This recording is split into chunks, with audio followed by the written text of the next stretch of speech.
তো নবীদের দাওয়াতে কাজ হতো, আমাদের দাওয়াতে কাজ হয় না কেন? আমাদের দাওয়াতের মধ্যে ইখলাস নাই, আমাদের দাওয়াতের মধ্যে নিঃস্বার্থ ভাব নাই, আমাদের প্রত্যেকের দাওয়াতের মধ্যে স্বার্থ আছে। এটা আমি নিজে দেখেছি, আমরা নিজেরাও করেছি। অতএব অন্যের দোষ দিয়ে লাভ নাই, আমাদেরটা সহ সবারটা বলতেছি। যে গত 16 বছর দু একজন ব্যতিক্রম হতে পারে, সবার উপর হুকুম আরোপ না করে অধিকাংশ বলে, গত 16 বছর অধিকাংশ যত আলেম ওলামা সরকারের কাছে গেছে, সবাই নিজ নিজ কোনো না কোনো স্বার্থে গেছে। কেউ বলেছে আমার মাদ্রাসার এই কাজটা করে দেন, কেউ বলেছে আমার মাদ্রাসায় যেমন এই যে প্রধান অতিথির লিস্টে নাম দিলে আপনি একটু আমার মাদ্রাসায় সহযোগিতা করে দিবেন। আমি তো নির্বাচনের সময় দেখেছি যে প্রত্যেকটা চেয়ারম্যানের কাছে মসজিদ কমিটিগুলো যায় তার মসজিদের এসি চাওয়ার জন্য, অমুক চাওয়ার জন্য, তমুক চাওয়ার জন্য, যে আমার মসজিদে। এবং দেখেছি যে প্রায় 50,000, 30,000, 40,000 করে চেয়ারম্যান এমপিদের বাজেট থাকে এক একটা মসজিদের জন্য। তাহলে ওই মসজিদ কমিটি এমপির কাছে যাচ্ছে কেন? দুনিয়াবি কিছু স্বার্থের জন্য। আমরা গেছি এমপি, মন্ত্রী, সচিব, ডিআইজি পর্যন্ত কেন? আমাদের দুনিয়াবি কোনো স্বার্থ হাসিল করার জন্য। কেউই শুধু ইসলামের রিপ্রেজেন্টেটিভ হিসেবে, ইসলামের প্রতিনিধি হিসেবে শুধুমাত্র ইসলামের দাওয়াত নিয়ে কোনো রাষ্ট্রীয় ব্যক্তির কাছে যায়নি। এটা অধিকাংশের কথা বললাম, থাকতে পারে দুই একজন, কিন্তু শুধু ইসলামের দাওয়াত নিয়ে গিয়ে বলবে লা আসআলুকুম আলাইহি আজরা ইন আজরিয়া ইল্লা আলাল্লাযী ফাতারানি। নবীরা বলতো এটা, লা আসআলুকুম আলাইহি আজরা। এই ফেরাউন মুসা আলাইহিস সালাম গিয়েই বলতো, ইব্রাহিম আলাইহিস সালাম গিয়েই বলতো, দাওয়াত দিতে এসেছি, লা আসআলুকুম আলাইহি আজরা। পাল্টা উপঢৌকন ধরায় দিয়ে, পাল্টা হাদিয়া ধরায় দিয়ে, পাল্টা টাকা পয়সা ধরায় দিয়ে আমাকে আমার দাওয়াত বন্ধ করতে বলিও না। আমরা প্রতিদান চাওয়ার জন্য আসিনি, মূল্য চাওয়ার জন্য আসিনি, পাথেও চাওয়ার জন্য আসিনি। দাওয়াত দিতে এসেছি তোমার কল্যাণের জন্য নিঃস্বার্থভাবে। সুলাইমান আলাইহিস সালাম যখন হুদহুদকে দিয়ে চিঠি লিখেছিলেন রানী বিলকিসের কাছে, সাবার রানী, তখন রানী বিলকিস কী করেছিল জানেন? চিঠির উত্তরে হাজার হাজার, lakh lakh, crore crore, million million, billion billion ডলারের হাদিয়া উপঢৌকন পাঠিয়েছিল পাল্টা চিঠির সাথে, যে সুলাইমান আপনার জন্য এই সামান্য কিছু পাঠালাম, আরও যদি কিছু লাগে তো আপনার জন্য হাজির থাকবে। সাবার রানী বিলকিস যা লাগবে আপনার জন্য তাই ব্যবস্থা করে দিবে। তখন সুলাইমান আলাইহিস সালাতু ওয়াস সালামের উত্তর কোরআনে লেখা আছে। সুলাইমান আলাইহিস সালাতু ওয়াস সালাম উত্তরে বলেছিলেন, আল্লাহ আমাকে এর চেয়ে অনেক বেশি দিয়েছে। বলেন আল্লাহু আকবার। তুমি যা পাঠিয়েছো আল্লাহ আমাকে এর চেয়ে অনেক বেশি দিয়েছে। তা আমি ধন সম্পদের জন্য, টাকা পয়সার জন্য হুদহুদের মাধ্যমে তোমার কাছে চিঠি লিখে পাঠাইনি, দাওয়াত দিয়েছি নিঃস্বার্থ। দুনিয়াতে আল্লাহর নামে কারো শিরক চলবে না, শিরক বাদ দিতে হবে, আল্লাহর দাসত্ব মানতে হবে, না হলে আমার বাহিনী তোমার রাজ্য ধ্বংস করে দেবে, মাটির সাথে মিশিয়ে দেবে। সুলাইমান টাকার কাছে বিক্রি হওয়ার জন্য আসেনি, যা উপঢৌকন পাঠিয়েছে এর চেয়ে বেশি আল্লাহ আমাকে দিয়ে রেখেছে। তা আমরা কেউই তো নিঃস্বার্থভাবে দাওয়াত নিয়ে কারো কাছে যেতে পারি। এরকম আরও অসংখ্য পয়েন্ট তুলে ধরতে পারবো যে কারণে আমাদের দাওয়াত সফল নয়। আমরা দাওয়াত দিতে গিয়ে মানুষকে ছোট করি, গালিগালাজ করি, খারাপ ভাষার ব্যবহার করি, তুমুক বেদাতি, তুমুক মুশরিক, তুমুক জাহেল, তুমুক ইবলিস, তুমুক লুচ্চা, তুমুক শয়তান, যত রকমের গালিগালাজ আছে দুনিয়াতে সব আলেম ওলামাদের মুখে। অথচ আল্লাহ সুবহানাহু ওয়া তাআলা কোরআন মাজিদে মুসা আলাইহিস সালামকে বলছে তুমি ফেরাউনকে দাওয়াত দিবে ভদ্র ভাষায়, নম্র ভাষায়। তো আমি যে আপনাকে দাওয়াত দিতে এসেছি, আপনি কি ফেরাউনের চাইতে খারাপ? হ্যাঁ? আর আমি কি মুসা আলাইহিস সালামের চাইতে ভালো? আমি কি মুসা আলাইহিস সালামের চাইতে ভালো? অসম্ভব, উনি নবী।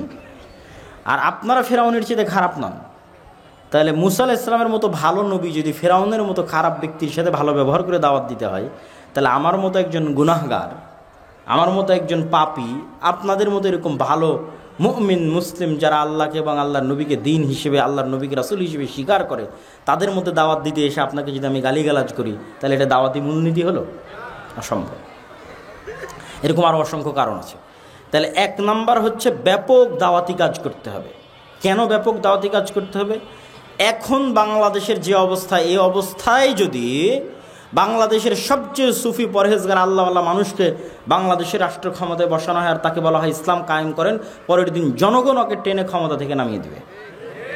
কেন? মানুষই এখন ইসলাম মানার জন্য প্রস্তুত নয়। অন্তত 80% মানুষকে তার নিজ লাইফে প্র্যাকটিসিং ইসলাম পালনে হতে হবে, তখন ইসলাম ক্ষমতায় গিয়ে টিকতে পারবে। এখন যে অবস্থা তাতে পারবে না। এই জন্য ব্যাপক দাওয়াতি কাজ করতে হবে, মানুষের মাইন্ড সেট আপ রেডি করতে হবে কেন ইসলাম রাষ্ট্র ক্ষমতায় দরকার। যেমন আজকে আমি বক্তব্য দিচ্ছি, এটা একটা দাওয়াতের অংশ। এই বক্তব্য আগে কেন দিতাম না? আগে এই বক্তব্য বোঝার মতো পরিবেশ মানুষের ছিল না। এখন বললে মানুষ অ্যাকসেপ্ট করবে, কেননা মানুষ একটা ভয়ঙ্কর আন্দোলন দেখেছে, গণ অভ্যুত্থান দেখেছে, তার পরবর্তী সরকার দেখছে। সুতরাং মানুষ এটা ক্যাচ করতে পারবে ইসলামের রাষ্ট্র ব্যবস্থা কেমন হতে পারে, ইসলামের রাষ্ট্র ব্যবস্থা বলতে কী বুঝায়, কেন ইসলামকে রাষ্ট্র ক্ষমতায় নিয়ে যেতে হবে, নিয়ে গেলে কীভাবে নিয়ে যেতে হবে। 1 নম্বর ব্যাপক দাওয়াতি কাজ। 2 নম্বর লেখা আছে সমাজ ও দেশের সাথে সম্পৃক্ত থাকা। সমাজ ও দেশের সাথে সম্পৃক্ত থাকা অর্থ কি? আমাদের নবী মুহাম্মদ সাল্লাল্লাহু আলাইহি ওয়াসাল্লাম পড়াও জানতেন না, লেখাও জানতেন না। জানতেন না। তো আমার নবী মুহাম্মদ সাল্লাল্লাহু আলাইহি ওয়াসাল্লাম পড়ালেখা জানতেন না মানে তিনি ঘরে বসে গবেষণা করতেন না, ঘরে বসে বই লিখতেন না। তাহলে কি করতেন? আল্লাহর কাছ থেকে কোরআন রিসিভ করতেন আর সারা দিন মানুষের সুখ দুঃখ কষ্ট বিপদ আপদ সমস্যার পাশে থাকতেন। তথা মদিনাবাসীর সাথে মক্কাবাসীর সাথে মুহাম্মদ সাল্লাল্লাহু আলাইহি ওয়াসাল্লাম বরাবর সমানে সমান। আজ যদি মদিনার কোনো মানুষের বাড়িতে খাবার না থাকে তো সেটাও মুহাম্মদ সাল্লাল্লাহু আলাইহি ওয়াসাল্লাম জানবেন যে ওর বাড়িতে খাবার নাই, ওখানে খাবারের ব্যবস্থা করতে হবে। মানে মদিনার মানুষের সাথে ওতপ্রোতভাবে, মক্কার মানুষের সাথে ওতপ্রোতভাবে জড়িত। উনি তো গবেষকও নন, লেখকও নন। তো 5 ওয়াক্ত সালাত বাদে, কোরআন আল্লাহর কাছে শিখা বাদে বাকি সময় কাদের পিছনে দিতেন?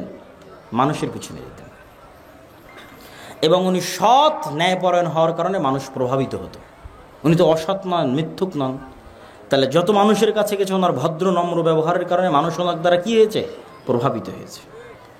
আবু সুফিয়ান রাদিয়াল্লাহু তাআলা আনহু যখন তার কাছে ইসলাম গ্রহণ করেছে, তাকে মাথা নত করে ইসলাম গ্রহণ করতে হয়েছে। কেননা মুহাম্মদ সাল্লাল্লাহু আলাইহি ওয়াসাল্লামের উন্নত চরিত্র সম্পর্কে আবু সুফিয়ান জানে। মুহাম্মদ সাল্লাল্লাহু আলাইহি ওয়াসাল্লামের চরিত্র নিষ্কলুষ, কোনোদিন মিথ্যা বলেনি, কোনোদিন মানুষের সাথে অন্যায় করেনি। তো আবু সুফিয়ান যখন ইসলাম গ্রহণ করবে মাথা নত করে ইসলাম গ্রহণ করতে হবে। এই জন্য দুনিয়াতে যত নবী রাসূল আল্লাহ পাঠিয়েছে সব নবী রাসূলকে মূল 2টা গুণ দিয়ে পাঠিয়েছে: বলবে সত্য, করবে নাই, না হলে এরা নেতা হতে পারবে না দেশ জাতির। নবী রাসূলরা দেশ ও জাতির নেতৃত্ব না নিতে পারলে কিভাবে সে ইসলামের দাওয়াত ছড়িয়ে দিবে? দিতে পারবে না। কিন্তু আমরা মুসলমানেরা গোলাম হওয়ার কারণে আমাদের ওই যে বাহ্যিক আমল, যেটা বারবার বলছি, বাহ্যিক আমল দিয়ে আমার মুনাফিকি ঢাকতে চেয়েছি, কিন্তু কাজের বেলায় আমি মিথ্যুক, কাজের বেলায় আমি অন্যায়পরায়ণ। সুতরাং আমাদের দিয়ে মুক্তি হবে না। তাহলে সমাজ ও দেশের সাথে সম্পৃক্ত থাকা। আজকের আফগানিস্তানে যারা ইসলামকে ক্ষমতায় নিয়ে এসেছে এরা খুব কঠিনভাবে সমাজের মানুষের সাথে সম্পৃক্ত ছিল। গত 20 বছর 30 বছর 40 বছর যাবৎ সমাজের মানুষের সাথে সম্পৃক্ত। কিন্তু আমরা আলেম ওলামারা, আমি নিজেও, আমাদের মতো এরকম শত শত আলেম ওলামা, মসজিদ মাদ্রাসা, এরা সমাজ থেকে টোটালি ডিসকানেক্টেড। এরা মসজিদের 4 দেওয়ালের মধ্যে সীমাবদ্ধ, মাদ্রাসার 4 দেওয়ালের মধ্যে সীমাবদ্ধ, লেখালেখি গবেষণার মধ্যে সীমাবদ্ধ, লাইভ ভিডিওর মধ্যে, ইউটিউবের মধ্যে, ফেসবুকের পোস্টের মধ্যে সীমাবদ্ধ। সমাজের মানুষের সাথে এদের কোনো প্রকার সম্পর্ক, লেনা দেনা, উঠা বসা নাই। তাহলে সে কিভাবে ইসলামকে সামগ্রিকভাবে বিজয়ী করবে? করতে পারবে না, অসম্ভব, করা সম্ভব নয়। কিন্তু এখন সুবর্ণ সুযোগ। গত 16 বছর দলীয় রাজনীতির উপর ভিত্তি করে ক্ষমতার ভারসাম্য রক্ষা হয়েছে। এখন দলীয় দাপট আছে? নাই। তাহলে ক্ষমতার জায়গা শূন্য। গ্রামে ক্ষমতার জায়গা কি? শূন্য। আগে গ্রামে ক্ষমতার জায়গা তো অমুক নির্দিষ্ট দলের অমুক নেতা, ও একাই ক্ষমতাশীল।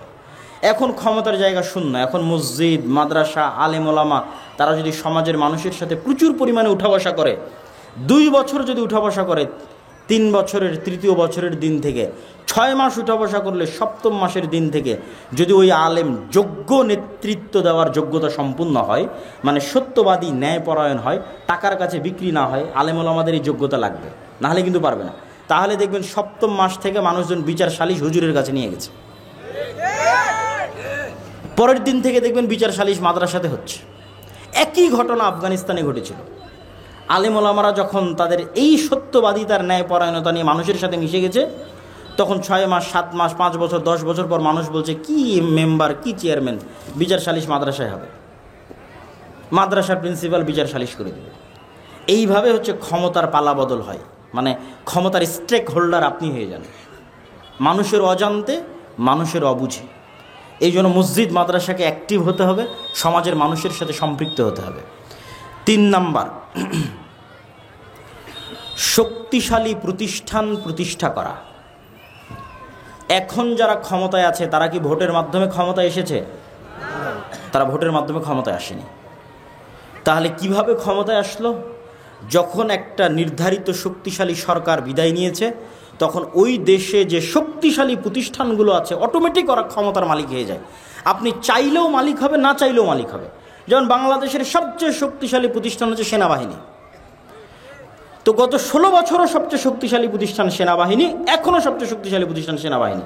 তাহলে যখন সরকার ক্ষমতায় থাকবে না, তখন অটোমেটিক ক্ষমতা কার কাছে যাবে? সেনাবাহিনীর কাছে যাবে। গত 16 বছর সবচেয়ে শক্তিশালী মিডিয়া প্রথম আলো, ডেইলি স্টার, এখনও সবচেয়ে শক্তিশালী মিডিয়া প্রথম আলো, ডেইলি স্টার। তাহলে যখন ক্ষমতা থাকবে না, তখন ক্ষমতা কার কাছে যাবে? প্রথম আলোর কাছে যাবে, ডেইলি স্টারের কাছে যাবে। গত 16 বছর সবচেয়ে শক্তিশালী অর্থনৈতিক প্রতিষ্ঠান ব্র্যাক। আপনার মাদ্রাসার বাৎসরিক আয় ব্যয় কত হয়? ব্র্যাকের বাৎসরিক আয় ব্যয় 12,000 কোটি টাকা। 12,000 কোটি টাকা। আপনার মাদ্রাসায় কয় টাকা আয় ব্যয়? সারা বাংলাদেশের সবগুলো মাদ্রাসা মিলে 12,000 কোটি টাকা হবে না, 100 কোটি টাকাও হবে না। 100 কোটি টাকা হওয়া কঠিন আছে, 1000 কোটি টাকা তো বহু দূরের কথা। তাহলে ব্র্যাক গত 16 বছর সবচেয়ে শক্তিশালী অর্থনৈতিক প্রতিষ্ঠান, এখনও সবচেয়ে শক্তিশালী বেসরকারি অর্থনৈতিক প্রতিষ্ঠান। তাহলে সরকার যখন ক্ষমতায় থাকবে না, তখন ক্ষমতা কার কাছে যাবে? ব্র্যাকের কাছে। তাহলে এখন যারা ক্ষমতায় আছে তারা কারা? এই শক্তিশালী প্রতিষ্ঠানগুলো ক্ষমতায় আছে। ব্র্যাক ক্ষমতায় আছে, গ্রামীণ ব্যাংক ক্ষমতায় আছে, ডেইলি স্টার ক্ষমতায় আছে, প্রথম আলো ক্ষমতায় আছে, সেনাবাহিনী ক্ষমতায় আছে। এটা অটোমেটিক হয়, এটার জন্য ভোট লাগে না। কিন্তু এই যে আপনার কোটি কোটি ভোটার আছে, কোটি কোটি ভোটারের একটাও তো প্রতিনিধিত্বকারী প্রতিষ্ঠান নাই। 16 কোটি 18 কোটি ভোটার, মুসলিম ভোটার, এত পঙ্গপালের মতো পানির স্রোতের মতো ভোটার দিয়ে কোনো লাভ আছে? এগুলো একটা ভোটারের প্রতিনিধিত্ব করার মতো একটা শক্তিশালী প্রতিষ্ঠান নাই। হুজুরেরা অনেক মারামারি ফাইট করে একজন মাত্র মন্ত্রী ঢোকাতে পেরেছে ধর্মমন্ত্রী হিসেবে। আর এতগুলো ভোটার থাকার পরেও, আর যদি শক্তিশালী প্রতিষ্ঠান থাকতো, মারামারিও করা লাগতো না, ফাইটও লাগতো না। ভাই এমনি ক্ষমতা আপনার কাছে আসতো। তাহলে ওই যে আপনি চিন্তা করতেছেন আপনি এখনই ক্ষমতায় যাবেন ভোট দিয়ে, এটা পাগলামি। এখনই যাবেন, আবার এখনই বাদ হয়ে যাবেন। মানে এখনই ক্ষমতায় যাবেন, 3 বছর পর আবার আপনি বাদ হয়ে গেছেন। নাই, আপনি 50 বছরের চিন্তা করেন, 100 বছরের চিন্তা করেন। এই যে বিশাল নির্বাচনী লড়াই হলো আমেরিকাতে, ডোনাল্ড ট্রাম্প আর জো বাইডেন আর কমলা হ্যারিসের বিশাল লড়াই, বারাক ওবামা অংশগ্রহণ করলো, ডোনাল্ড ট্রাম্প বিজয়ী হলো। এই নির্বাচনী লড়াইয়ের ধারে কাছে কিলোমিটারকে কিলোমিটারে আপনি ইহুদিদের দেখতে পাবেন না। অথচ ডোনাল্ড ট্রাম্প ক্ষমতায় আসুক আর কমলা হ্যারিস, জো বাইডেন ক্ষমতায় আসুক, ক্ষমতা কার হাতে? ইহুদিদের হাতে। ক্ষমতা কাদের হাতে? কেন ইহুদিদের হাতে? ওই ডোনাল্ড ট্রাম্পও টাকা নিয়েছে ইহুদির কাছে, কমলা হ্যারিসও টাকা নিয়েছে ইহুদির কাছে। ডোনাল্ড ট্রাম্পও মিডিয়া ব্যবহার করেছে ইহুদির, আর কমলা হ্যারিসও মিডিয়া ব্যবহার করেছে ইহুদির। তাহলে ইহুদির দল লাগেনি, ইহুদির রাজনীতি করা লাগেনি। ইহুদি কি করেছে? শক্তিশালী অর্থনৈতিক প্রতিষ্ঠান তৈরি করেছে। আমেরিকার সবচেয়ে শক্তিশালী অর্থনৈতিক প্রতিষ্ঠান ইহুদিদের, আমেরিকার সবচেয়ে শক্তিশালী মিডিয়া ইহুদিদের। সুতরাং ও ক্ষমতায় না গিয়েও ক্ষমতায় আছে। গত 200 বছর ক্ষমতায় ছিল, এখনও ক্ষমতায় আছে। ইহুদি বিরোধী কোনো আইন, কোনো কার্যক্রম আমেরিকায় হতে পারবে না, যেই ক্ষমতায় আসুক না কেন। ইহুদির টাকা নিয়ে ক্ষমতায় গেছে, ইহুদির মিডিয়া ব্যবহার করে ক্ষমতায় গেছে। এই জন্য ইহুদিদের কাছে আমাদের এবং আপনাদের অনেক শিক্ষার আছে। তার মানে আমি ইহুদিদের প্রশংসা করছি এটা নয়। ইহুদিরা অভিশপ্ত, কিন্তু পৃথিবীর বাস্তবতা একমাত্র ইহুদিরাই জানে, মুসলমানেরা জানে আর ইহুদিরা জানে। কেন অভিশপ্ত সেটাও বলছি, আর কেন ইহুদিরা একমাত্র সত্য বাস্তবতা জানে সেটাও বলছি। এইটা বলে আমি বক্তব্যের শেষের দিকে চলে যাব। আপনাদের অধৈর্য আমি কামনা করছি না, প্লিজ কেউ উঠবেন না, হাঁটাহাঁটি করবেন না, যেভাবে আছেন সেভাবে বসে থাকেন। আপনি অধৈর্য হওয়ার আগে বক্তব্য শেষ করে দেবেন ইনশাল্লাহ। তো ইহুদিরা কেন পৃথিবীর বাস্তবতা জানে আর কেন তারা অভিশপ্ত? আল্লাহ নিজে কোরআন মাজিদে বলেছে যে খ্রিস্টানরা হচ্ছে পথভ্রষ্ট, এরা কিচ্ছু জানে না। আপনি ইহুদিদেরকে না দেখলে পৃথিবীর কিছু দেখেননি। কেন কিছু দেখেননি? এইখানকার একটা যুবক ছেলে যেমন বিড়ি সিগারেট মদ জুয়া আড্ডায় ব্যস্ত থাকে, এ উঠে গিয়ে যদি আর এক খ্রিস্টানের সাথে উঠা বসা করে, তো ওই খ্রিস্টানও মদ জুয়া আড্ডায় ব্যস্ত থাকে। সুতরাং এই পৃথিবীতে পার্থক্য করতে পারবে না। দেখবে সবাই তো আমার মতো, জাপান যাবে, কোরিয়া যাবে, হয়তো এতটুকু দেখতে পারে যে আমার চাইতে ওরা রোবোটিক মেশিনের মতো কাজ করতেছে, কিন্তু আর কোনো পার্থক্য দেখতে পাবে না। দেখবে রোবোটিক মেশিনের মতো কাজ করার পরে ওরাও ওই মদ জুয়া আড্ডা অবৈধ সম্পর্কে ব্যস্ত, আমিও মদ জুয়া আড্ডা অবৈধ সম্পর্কে ব্যস্ত। ও ধাক্কা খাবে কখন? ধাক্কা খাবে যদি কোনো ইহুদির সাথে কোনো দিন দেখা হয়, কোনো ইহুদি পরিবারের সাথে যদি কোনো দিন দেখা হয়, ধাক্কা খাবে, খেতে হবে। যেমন আপনাকে দুই একটা বলি, আমি নিজে বাস্তবে চোখে দেখে এসেছি, এই জন্য বলছি। আমরা মুসলমানেরা 2% দাড়ি রাখি না, ইহুদিরা 90% দাড়ি রাখে। 90% ইহুদি দাড়ি রাখে, এবং দাড়ি রাখার জন্য চুল পরিমাণ দ্বিধাও করে না যে দাড়ি রাখলে কে আমাকে জঙ্গি বলবে আর কে সন্ত্রাসী বলবে, আর ধারে কাছেও নাই। ওর দিন ওকে কট্টরভাবে মানতে হবে, এতে চুল পরিমাণ ছাড় দেওয়া যাবে না, না হলে ও মরে যাবে, পরাধীন হয়ে যাবে, গোলাম হয়ে যাবে, দাস হয়ে যাবে। ওতে মরবে কিন্তু দিনে চুল পরিমাণ ছাড় দিবে না। ও দিনের ওপর কট্টর কত ইহুদিরা, তার একটা উদাহরণ দিই আপনাকে। এমন কোনো ইহুদি রেস্টুরেন্ট পাবেন না যে ইহুদি রেস্টুরেন্টে ইহুদি হুজুরকে চাকরি দিয়ে রাখা নাই। যেমন আপনার এলাকায় গ্রামগঞ্জে রেস্টুরেন্ট আছে, তো যে পরাটা তৈরি করবে তার জন্য লোক আছে, চুলা জাল দিবে তার জন্য লোক আছে, থালি বাসন ধুবে তার জন্য লোক আছে। তো প্রত্যেকটা ইহুদি রেস্টুরেন্টে খালি একজন হুজুর আছে, ওর কোনো কাজ নাই।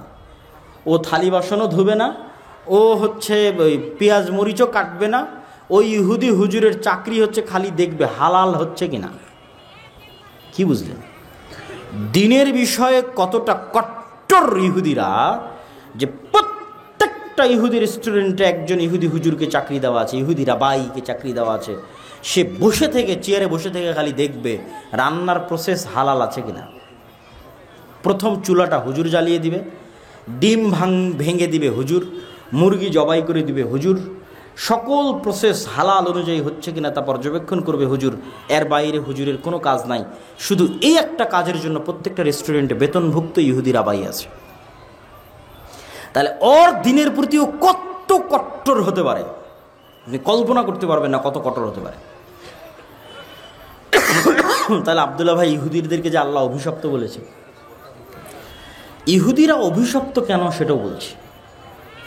আমরা মুসলমানেরা সত্য জানি, ইহুদিরা সত্য জানে। পৃথিবীতে আর কেউ সত্য জানে না। পৃথিবীতে জাপান, কোরিয়া, চায়না, খ্রিস্টান এমনি পাগল, এদেরকে ইবলিস শয়তান পাগল বানিয়ে রেখেছে, উল্লু বানিয়ে রেখেছে। এরা হচ্ছে পশু প্রাণীর মতো, দুনিয়াতে এসেছে, খাবে দাবে চলে যাবে। ইহুদিরা সত্য জানে, মুসলমানেরা সত্য জানে। মুসলমানেরা সত্য জানে, পাশাপাশি মুসলমানেরা চায় এই সত্যটা পৃথিবীর সব মানুষ জানুক, আর এই সত্যের উপর পৃথিবীর সব মানুষ আমল করুক। আমি একজন মুসলমান হিসেবে জানি মদ খারাপ, জুয়া খারাপ। তো আমি চাই একজন হিন্দুর ছেলেও যেন মদ না খায়, জুয়া না খেলে। মানে আমি একজন হিন্দুর জন্য কল্যাণকামী, হিন্দুর ছেলেও যেন মদ না খায়, জুয়া না খেলে। এবার এই সত্যটা ইহুদি জানে, মদ খারাপ, জুয়া খারাপ। কিন্তু ইহুদি চায় যে আমার ছেলে মেয়েরা কোনোদিন মদ খাবে না, কোনোদিন জুয়া খেলবে না, আর সারা পৃথিবীর প্রত্যেকটা মানুষ যেন মাদকাসক্ত হয়, প্রত্যেকটা মানুষ যেন জুয়ার নেশায় আসক্ত হয়। তার জন্য কি করা লাগবে তা আমি করব। এই জন্য ওরা অভিশপ্ত। কেন তারা এটা করতে চায়? এই জন্য করতে চায় যে আপনি মানুষকে যদি গোলাম রাখতে চান, পৃথিবীর সব মানুষকে যদি গোলাম রাখতে চান, তাহলে এগুলো ছাড়া গোলাম রাখতে পারবেন না। আপনি এখানে থেকে উঠে গিয়ে আমার বক্তব্যকে রিচেক করবেন। আমি বলেছি আপনি পৃথিবীর কিছুই দেখেননি যদি ইহুদিদের না দেখেছেন। এখান থেকে উঠে গিয়ে আপনি ইউরোপে বসবাসরত কোনো প্রবাসীকে কল দিবেন, আমেরিকায় বসবাসরত কোনো প্রবাসীকে কল দিবেন। কল দিয়ে বলবেন যে তুমি কি কোনো ইহুদি ফ্যামিলিকে দেখেছো তোমার 15 বছরে, 20 বছরে? যদি বলে হ্যাঁ দেখেছি, তখন আমি যা যা বলেছি তা চেক করবেন। আচ্ছা, ওই ইহুদি পরিবারের মুখে কি দাড়ি ছিল? হ্যাঁ বা না কি উত্তর দেয়। 2, ওকে জিজ্ঞেস করবেন ওই ইহুদি পরিবারের ছেলে মেয়ে কয়জন? এটা মা এবং বোনেরা শুনবেন। ইহুদি পরিবারের ছেলে মেয়ে কয়জন? যদি বলে যে 1জন বা 2জন, তাহলে আবার আমার সাথে রাজশাহীতে, ঢাকায় গিয়ে দেখা করিয়েন যে এমন একটা ইহুদি ফ্যামিলি পেয়েছি যার ছেলে মেয়ের সংখ্যা 1জন বা 2জন। পাবেন না। প্রত্যেকটা ইহুদি ফ্যামিলিতে ছেলে মেয়ের সংখ্যা 5জন, 6জন, 7জন, 8জন, 9জন, 10জন, প্রত্যেকটা ইহুদি ফ্যামিলিতে। কিন্তু সারা পৃথিবীতে মানুষ যেন ছেলে হোক মেয়ে হোক 2টি সন্তানই যথেষ্ট, একটি হলে আরও ভালো, এর পিছনে সবচেয়ে টাকা খরচ করে কারা? ইহুদিরা। সবচেয়ে বেশি টাকা তারাই খরচ করে। আপনি এখানে বসে থেকে ফোন দিবেন, তোমার আশেপাশে নিকটস্থ কোনো ইহুদি স্কুল আছে কিনা, খ্রিস্টান স্কুলের কথা বলিনি, কেন খ্রিস্টানেরা জানি না, ওরা তো পাগল, ওদেরকে তো আল্লাহ কোরআনে বলেছে ওয়ালাজ জলিন, এরা পাগল, এরা কিচ্ছু জানে না, এরা ইবলিসকেও চিনে না, শয়তানকেও চিনে না। ইবলিস এদেরকে যেভাবে যা বলছে ওরা সেভাবে তা করে। খ্রিস্টান স্কুল না, ইহুদি স্কুল। ঠিক আছে, ইংল্যান্ডে অবস্থানরত কোন ইহুদি স্কুল আছে? পেয়েছো তো? বলে হ্যাঁ। ইহুদি স্কুলে গিয়ে দেখো তো LGBTQ পড়ানো হয় কিনা, যে সমকামিতা আমার অধিকার, আমি সমকামী হতে পারবো একজন ছেলে অথবা মেয়ে হিসেবে, এই জিনিস ইহুদি স্কুলে পড়ানো হয় কিনা? প্রত্যেকটা খ্রিস্টান স্কুলে পড়ানো হয়, কিন্তু ইহুদি স্কুলে পড়ানো হবে না। যদি পান আমাকে এসে বলবেন যে কোনো ইহুদি স্কুলে পড়ানো হয়েছে। কোনো ইহুদি ফ্যামিলির সন্তান মাদকাসক্ত কিনা, জুয়ায় আসক্ত কিনা, মদের বারে যায় কিনা, আড্ডায় যায় কিনা, খোঁজ দিতে বলবেন। একটাও পাবেন না জুয়ায় আসক্ত, একটাও পাবেন না মাদকাসক্ত। কিন্তু সারা পৃথিবীর মানুষ যেন জুয়ায় আসক্ত হয়, মাদকাসক্ত হওয়ার জন্য চেষ্টা করবে। কেন? মাদকাসক্ত হলে গোলাম, জুয়ায় আসক্ত হলে গোলাম। আর ওর ছেলে মাদকাসক্ত, জুয়ে আসক্ত হবে না মানে ও প্রোডাক্টিভ থাকবে, সবচেয়ে বড় সায়েন্টিস্ট হবে, সবচেয়ে বড় ডাক্তার হবে, সবচেয়ে বড় ইঞ্জিনিয়ার হবে, পৃথিবীকে নেতৃত্ব দেবে। আর বাকি সবকে মাদকাসক্ত, জুয়ে আসক্ত করবে কেন? সবগুলো যেন গোলাম হয়। এই জন্য আপনি ইহুদিদের দেখলে পৃথিবীর সত্য বুঝতে পারবেন যে পৃথিবীর সত্য কী। আর বাকি কাউকে দেখে পৃথিবীর সত্য বুঝতে পারবেন না। কেন? ওরা সবাই পাগল, ওদেরকে আল্লাহ অলরেডি কোরআনে পাগল বলে রেখেছে, যে ওরা জানেই না কী সত্য কী মিথ্যা। সুতরাং ইউরোপ আমেরিকায় গিয়ে খ্রিস্টান সাদা চামড়াদের মদের বারে দেখে হতাশ হওয়ার, পথভ্রষ্ট হওয়ার কিছু নাই। ওরা জানেই না মদের বারে গেলে কি ক্ষতি আছে, আর অবৈধ সম্পর্কে লিপ্ত হলে কি ক্ষতি আছে। আপনি ইহুদিদের দেখেন, ইহুদিরা জুয়ায় আসক্ত, মাদকাসক্ত এবং নন প্রোডাক্টিভ কিনা, LGBTQ তাদের পাঠ্য বইয়ের মধ্যে তারা রেখেছে কিনা ধার্মিক ইহুদিরা। সম্মানিত উপস্থিতি, এই পয়েন্টটা কী জন্য তুলে ধরছিলাম? এই পয়েন্টটা এই দৃষ্টিকোণ থেকে তুলে ধরছিলাম যে শক্তিশালী প্রতিষ্ঠান প্রতিষ্ঠা করতে হবে, এটা আপনি ইহুদিদের কাছ থেকে শিখবেন। যে আমাদের শক্তিশালী মিডিয়া নাই, আমাদের শক্তিশালী অর্থনৈতিক প্রতিষ্ঠান নাই। এখান থেকে আরও একটা জিনিস শিখবেন, যে আমাদেরকে আমাদের দিনের উপর কী হতে হবে? কথা বলেন না যে কী হতে হবে? আমাদেরকে আমাদের দিনের উপর কী হতে হবে? কট্টর হতে হবে। আমরা তো কলোনিয়াল মাইন্ড সেট আপ, এটা আমার বক্তব্যের আজকের শেষ পয়েন্ট। আমরা তো কলোনিয়াল মাইন্ড সেট আপ বহন করে বেড়াচ্ছি। 190 বছর ব্রিটিশদের গোলামি করছি। ওই 190 বছর ব্রিটিশদের গোলামি করার কারণে আমাদের রক্তের মধ্যে, আমাদের অজান্তে আমরা গোলামি বহন করছি। কিভাবে আমাদের অজান্তে আমাদের রক্তের মধ্যে গোলামি বহন করছি? আমি নিজেও এই বিষয়ে অবগত ছিলাম না। যখন ইংল্যান্ড ক্রস করে ফ্রান্স, ইতালি এবং স্পেন, এই 3টে দেশে গেছি, তো স্পেনের এমনও এয়ারপোর্ট পেয়েছি যে এয়ারপোর্টে এক্সিট শব্দটা পর্যন্ত ইংরেজিতে লেখা নাই।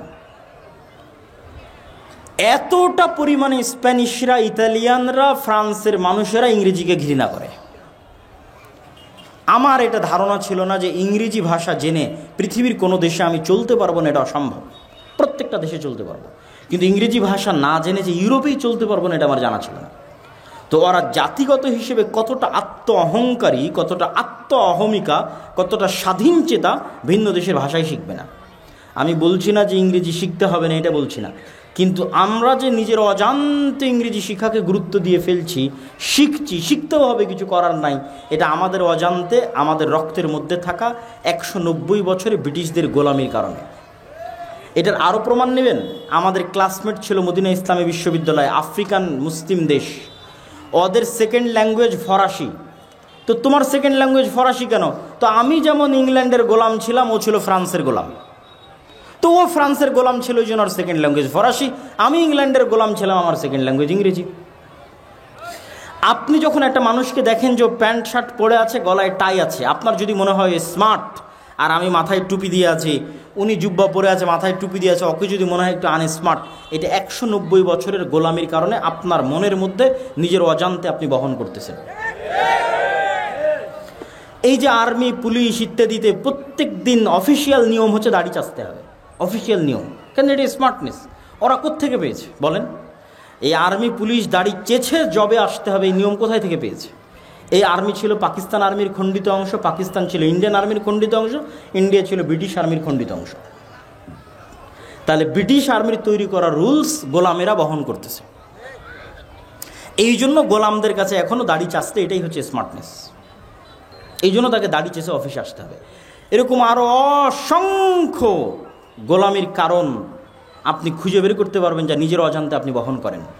ফলত আপনি যদি সামগ্রিকভাবে ইসলামের বিজয় দেখতে চান বাংলাদেশে, তাহলে আপনাকে দিনের উপরে কট্টর থেকে কট্টর হতে হবে। যত বেশি আপনি দিনের বিষয়ে কট্টর হবেন, বাংলাদেশ তত বেশি স্বাধীন আর শক্তিশালী হবে। কাদের কাছ থেকে শিখবেন? ইহুদির কাছ থেকে শিখবেন, হিন্দুর কাছ থেকে শিখবেন। ইহুদিরাও আর দিনের উপর কট্টর থেকে কট্টর। কেন? ও জানে যে আমি আমার দিনের উপর যত কঠোর হব, তত আমি শক্তিশালী, তত আমি স্বাধীন। আপনার পার্শ্ববর্তী দেশ ভারতেও হিন্দুরা তাদের দিনের উপর কট্টর থেকে কট্টর হচ্ছে, আরও কঠোর হচ্ছে, আরও কঠোর হচ্ছে। কেন? ওরা জানে যে আমরা আমার দিনের উপর যত বেশি কঠোর হব, আমরা তত বেশি স্বাধীন, তত বেশি শক্তিশালী হব। তো আপনি বাংলাদেশে চারিদিক থেকে এরকম হিন্দুত্ববাদী রাষ্ট্র ঘেরা অবস্থায় আপনি যদি বলেন যে না, আমি আমার দিন পালন করব না, সালাত পড়ব না, দাড়ি রাখবো না, পাঞ্জাবি গায়ে দিব না, দিনের সব বিষয়ে ছাড় দিবেন, তো আপনি অবশ্যই গোলাম থাকবেন। আপনার গোলামি বাবারকাত হবে, দীর্ঘস্থায়ী হবে। আর আপনি যদি বলেন যে না, ও যেমন দিনের বিষয়ে কট্টর হয়েছে, আমি দিনের বিষয়ে কট্টর হব, আমি দাড়ির জন্য জীবন দিয়ে দিব, টাকনোর উপরে কাপড় পরার জন্য জীবন দিয়ে দিব, আল্লাহর নবীর প্রত্যেকটা সুন্নাত পালন করব, তো আপনার দেশ স্বাধীন থাকবে, আপনার দেশ শক্তিশালী থাকবে। 1 মিনিট বক্তব্যের সারমর্ম করে দিচ্ছি, আপনারা প্লিজ ধৈর্য হারা হয়েন না। আজকের যে বক্তব্য আলোচনা করলাম, এই বক্তব্যের সারমর্ম কি? এই বক্তব্যের সারমর্মের একটা অংশ পাবেন মাসিক আল ইতিসামের এই মাসের নভেম্বরে, আর একটা অংশ পাবেন ফিলিস্তিন জেরুজালেমের এই যে বইটা নতুন বের হয়েছে, এই বইয়ে ইহুদিদের সম্পর্কে, তালেবান, আফগানিস্তান সব বিষয় বিস্তারিত পাবেন। সারমর্ম হচ্ছে, ইসলামকে সামগ্রিকভাবে বিজয়ী করা দরকার না দরকার নয়? একটু জোরে বলেন, দরকার না দরকার নয়?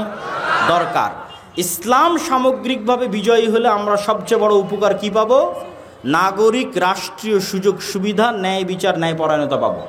প্রতিষ্ঠা করতে হলে কি কি লাগবে? 1, ব্যাপক দাওয়াতি কাজ লাগবে। 2, কি লাগবে বলেন? সমাজের মানুষের সাথে সম্পৃক্ত হতে হবে। 3, শক্তিশালী প্রতিষ্ঠান লাগবে। 4, কলোনিয়াল মাইন্ড সেট আপ থেকে বের হয়ে আসতে হবে, নিজের দিনের উপরে কট্টর হতে হবে। আল্লাহ সুবহানাহু ওয়া তাআলা আমাদেরকে তৌফিক দান করুক, আল্লাহুম্মা আমিন। ওই প্রশ্ন উত্তর আছে, আর ওই যে মাদ্রাসাতে একটু গামছা ছেড়ে দেওয়ার জন্য। আচ্ছা, মাদ্রাসার জন্য মিলিতভাবে মোনাজাত করা যাবে? এক প্রশ্নের উত্তর আমরা আর কতদিন দিব? শায়েখ, আমি একজন কাপড় ব্যবসায়ী, আমি দোকানে নিত্য নতুন মডেলিং যা পর্দা বহির্ভূত পোশাক ওঠে, পোশাকগুলো বিক্রি করলে কোনো সমস্যা হবে কি? ছবি মূর্তি না থাকলে কোনো সমস্যা হবে না। ফেতরা কি টাকা দিয়ে আদায় করা যাবে? না, ফেতরা চাউল দিয়ে আদায় করতে হবে। পীর মানা কি জরুরি? জি না। আমি আমার মাকে সাধ্যমতো সহযোগিতা করি, ভিক্ষা করতে নিষেধ করি, অতঃপর সে অভিশাপ দেয়, আমার জন্য করণীয় কি? আচ্ছা, ওই বইগুলো কোথায় আছে? আছে কি? ও, বইগুলো স্টেজে আছে, হাতের বাম পাশে। মাসিক আল ইতিসাম আর আজকে যে আলোচনা করলাম ফিলিস্তিন, এই বই দুটা, মাসিক আল ইতিসাম এবং ফিলিস্তিন, হাতের বামে স্টেজে পাবেন। আমি আমার মাকে সাধ্যমতো সহযোগিতা করে ভিক্ষা করে নিষেধ করি, অতঃপর সে অভিশাপ দেয়, আমার করণীয় কি? আপনার মানে আপনি অভিশাপের হকদার নন, তারপরেও দিলে আশা করি অভিশাপ আপনার উপর কাজ করবে না ইনশাল্লাহ। যাকে মানুষ অন্যায়ভাবে হত্যা করেছে নিরস্ত্র অবস্থায়, আমরা আশা করি সে শহীদ হিসেবে গণ্য হবে, আল্লাহ তাকে শহীদ হিসেবে কবুল করুক, আল্লাহুম্মা আমিন। রংপুরের আবু সাঈদের কথা জিজ্ঞেস করা হয়েছে, হিন্দু বা বিধর্মীদের ঘর ভাড়া দেওয়া যাবে কি? অন্যায় কোনো কাজে লিপ্ত না থাকলে স্বাভাবিক অবস্থায় দেওয়া যাবে। শুধুমাত্র পান সুপারি খাওয়া যাবে কি? একদম স্থায়ী অভ্যাসে পরিণত না করে খাওয়া যায়। ইসলামিক রাজনীতি করা যাবে কি? যেগুলো বললাম এগুলো ইসলামের রাজনীতি, আর চেয়ে বড় ইসলামী রাজনীতি নাই। সভাপতি এখনো টাকা দেয়নি, ওই টাকাটা একটু করে হবে। সভাপতি কোথায় টাকা দিবে? দানের টাকাটা এখনো ও দেয়নি। মাশাআল্লাহ, আপনি দিবেন? বারাকাল্লাহ। কত দিবেন? এটা প্রচার করবেন? হ্যাঁ, প্রচার করবো না? হ্যাঁ, আচ্ছা ঠিক আছে। সভাপতি একটা ভালো অঙ্কের টাকা মাদ্রাসার জন্য দান করছেন, আল্লাহ কবুল করুক, আল্লাহুম্মা আমিন। আল্লাহুম্মা সাল্লি আলাইহি, আল্লাহুম্মা বারিক আলাইহি। আসসালামু আলাইকুম শায়েখ, স্ত্রী স্বামীর কথা শোনে না, এর ভয়াবহতা এবং প্রতিকার কি? প্রথমত, তোমার ব্যক্তিত্বের অভাব আছে কিনা, তোমার অর্থনৈতিক সক্ষমতার অভাব আছে কিনা, পৌরুষত্বের অভাব আছে কিনা। যদি এগুলোর কোনো অভাব না থাকে, তারপরেও যদি তোমার স্ত্রী তোমার কথা না শোনে, সেক্ষেত্রে অবশ্যই সে গুনাহগার হিসেবে বিবেচিত হবে। আর যদি তোমার অন্য কোনো অভাব থাকে, তুমি সেগুলো দ্রুত পূরণ করো, যাতে তোমার ব্যক্তিত্বের প্রভাবে সে তোমার অনুগত হয়। মৃত্যুর পর রূহ আল্লাহর কাছে ফিরে যায়, আবার পুনরায় মানুষ রূপে জন্ম নেয়। মানুষ রূপে কখনোই জন্ম নেয় না, ইল্লিন এবং সিজ্জিনে থাকে। আবার যখন কিয়ামত হবে, আল্লাহ নতুন করে মানুষকে জন্ম দিবে, তখন মানুষের রূহ ফিরিয়ে দেওয়া হবে। কোনো ব্যক্তি মৃত্যুর পূর্ব মুহূর্তে কালেমা পড়তে পারলে সে কি জান্নাতি হবে? কালেমা যদি অন্তর থেকে বিশ্বাস করে, শিরক থেকে যদি ক্ষমা চেয়ে নেয়, কোনো শিরকে লিপ্ত থাকলে আর সেই শিরক থেকে ক্ষমা চেয়ে নিলে, আর কালেমা মন দিয়ে অন্তর থেকে বিশ্বাস করলে, প্রথম চান্সেই জান্নাতে যাবে কিনা এটা বলা যাবে না, কিন্তু কোনো না কোনো একদিন জান্নাতে যাওয়ার তার সুযোগ হবে বলে আশা করা যায়। নামাজে হাত কোথায় বাঁধবেন? জনৈক বক্তা বলেছেন আকিদা শব্দ এইগুলো অযথা, যেগুলো জানা জিনিস সেগুলো জিজ্ঞেস করে লাভ নেই। শায়েখ আমি সুদের বিরুদ্ধে কথা বলায় গ্রামের মানুষ আমাকে তিরস্কার করে, আমি কি ক্ষতিগ্রস্ত হব?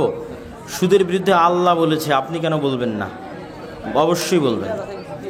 কোর্টের মাধ্যমে বিবাহ তালাক হয়, সেই স্ত্রীকে পুনরায় গ্রহণ করা যাবে কি? কোর্টের মাধ্যমে স্বামীর সম্মতিতে যদি তালাক হয়ে থাকে, আর এটি যদি প্রথম তালাক হয়, আর পূর্বে যদি আর কখনো তালাক না হয়ে থাকে, তাহলে ইদ্যৎকালীন অবস্থায় কোনো প্রকার বিবাহ ছাড়া স্ত্রী ফেরত আনতে পারবে। ইদ্যৎ পার হয়ে গেলে নতুন বিবাহ, নতুন মহরানা দিয়ে স্ত্রী ফেরত আনতে পারবে। মেয়েদের থুতনির নিচে যে চুল গজায় সেটা রাখতে হবে না কাটা যাবে? যেহেতু এটা তার সৃষ্টিগত প্রকৃতির বিরোধী, সেহেতু সে কাটতে পারে। বেতের কোনো উভয় অবস্থাতেই পড়া যায়, সমস্যা নাই। মৃত পিতা মাতা, বন্ধু বান্ধব বা আত্মীয় স্বজনের পক্ষ থেকে মসজিদে দান করা যাবে কি? অবশ্যই মৃত পিতা মাতা, আত্মীয় স্বজন, বন্ধু বান্ধবের পক্ষ থেকে মসজিদে দান করা যাবে। হজ পালন করে এসেছে, 5 ওয়াক্ত সালাত পড়ে, তবে বিড়ি মুখে নিয়ে মুরগি জবাই করে, এই মুরগি কি খাওয়া হালাল হবে? বিড়ি খায় সেটার গুনাহ ভিন্ন। বিসমিল্লাহ আল্লাহু আকবার বলে মুরগি জবাই করলে মুরগি হালাল হবে। আল্লাহর কুদরতি হাত, কুদরতি পা কি? কোনো কুদরতি হাত, কুদরতি পা বলে কিছু নাই। আল্লাহর হাত আছে, আল্লাহর পা আছে। বিসমিল্লাহ।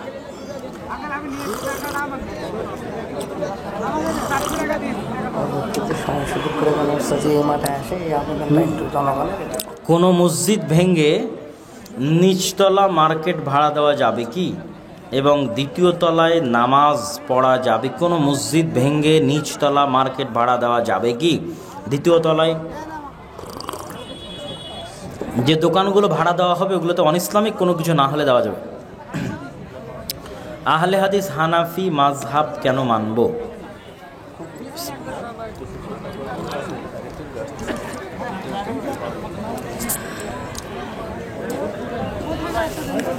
সরাসরি কোরআন এবং হাদিস মানবেন, তবে কোরআন এবং হাদিস সালাফে সালেহিনের বুঝ অনুযায়ী বুঝতে হবে, আপনি একাই বুঝতে পারবেন না। আর সালাফি সালেহিনের বুঝ অনুযায়ী বুঝতে চাইলে আপনাকে আলেম ওলামার সহযোগিতা নিতে হবে। সেক্ষেত্রে যদি নির্দিষ্ট আলেমের মাযহাবের সহযোগিতা নেন তো এটাকে নির্দিষ্ট মাযহাব বলে, সব আলেম ওলামার সহযোগিতা নেন ওটাকে সালাফে সালেহিনের মাযহাব বলে। আল্লাহকে চেনার উপায় কি? আল্লাহর গুণাবলী জানা। কোরআনে আল্লাহ তার পরিচয় দিয়েছে, কোরআন পড়বেন ধারাবাহিকভাবে, কোরআনে আল্লাহর পরিচয় পেয়ে যাবেন। কেউ একবার তালাক বললে কি তালাক হয়? জি, একবারই তো তালাক বলতে হয়, 3 বার তো বলতে হয় না, ওটা তো সুন্নাত বিরোধী। একবারই বলা উচিত এবং একবারই বলতে হয়, এবং একবার বললে তালাক হয়। অজু করার পর ধূমপান করলে অজু নষ্ট হবে কি? ওয়াজল্লিন আলাদা বলবো, অজু করার পর মানুষের লজ্জা স্থানের যে 2টি দ্বার আছে, এই 2টি দ্বার দিয়ে কোনো কিছু বের না হলে এবং বের হওয়ার সম্ভাবনা তৈরি না হলে, সম্ভাবনা মানে যেমন ঘুম, অজু ভঙ্গ হয় না। বিড়ি সিগারেট খাচ্ছে তার গুনাহ ভিন্ন। আমি ওয়াদা করেছিলাম আগামীকাল আপনার বাসায় যাব, কিন্তু আমি যাইনি, তাহলে আমার গুনাহ হবে কি? এই ধরনের যদি কোনো কাজ সংঘটিত হয়ে থাকে, এগুলোকেও মূলত জবানের গুরুত্ব বলা হয়, কিন্তু সবচেয়ে বড় গুনাহ হয় অতীতে ঘটে যাওয়া কোনো কাজের বিষয়ে যখন আপনি মিথ্যা সাক্ষী দেন, তখন সেটা অনেক বড় গুনাহগার। আপনি একটা কাজ করেছেন তারপরও বলছেন করেননি, আবার আরেকজন একটা কাজ করেনি তারপরও বলছেন সে করেছে, আবার আরেকজন একটা কাজ করেছে তারপর আপনি বলছেন সে করেনি। অতীতে ঘটে যাওয়া যে কোনো জিনিসের উপর যখন আপনি মিথ্যা বলেন, তখন সেটা হয় বেশি মহাপাপ। আর ভবিষ্যতে কোনো কিছু করতে চেয়েছেন, কোনো ওজোর যদি থাকে সেই কারণে করতে পারেননি, সেটা ভিন্ন কথা। তবে মানুষ তার জবান রক্ষায় যত শক্তিশালী হবে, তার ব্যক্তিত্ব তত মহৎ হবে। মহিলারা কি পুরুষ আলেমের কাছে কোরআন মাজিদ শিখতে যেতে পারে ফিতনার আশঙ্কা না করলে? পর্দার আড়াল থেকে, দূরে থেকে আর এক মাহরামের উপস্থিতিতে শিখতে পারে, তবে চেষ্টা করতে হবে মহিলা মানুষের কাছেই শেখার। হুজুর, আমার ছেলের বয়স 8 বছর, আপনার মাদ্রাসায় কিভাবে ভর্তি করব? জামিয়া সালাফিয়াতে ডিসেম্বরে ভর্তি ফরম বিতরণ হয়, আর জানুয়ারির 1 তারিখে ভর্তি পরীক্ষা হয়। আগামীকালকে জামিয়া সালাফিয়াতে সালাফি কনফারেন্স আছে, দেশ বিদেশের বড় বড় আলেম ওলামা উপস্থিত হবে।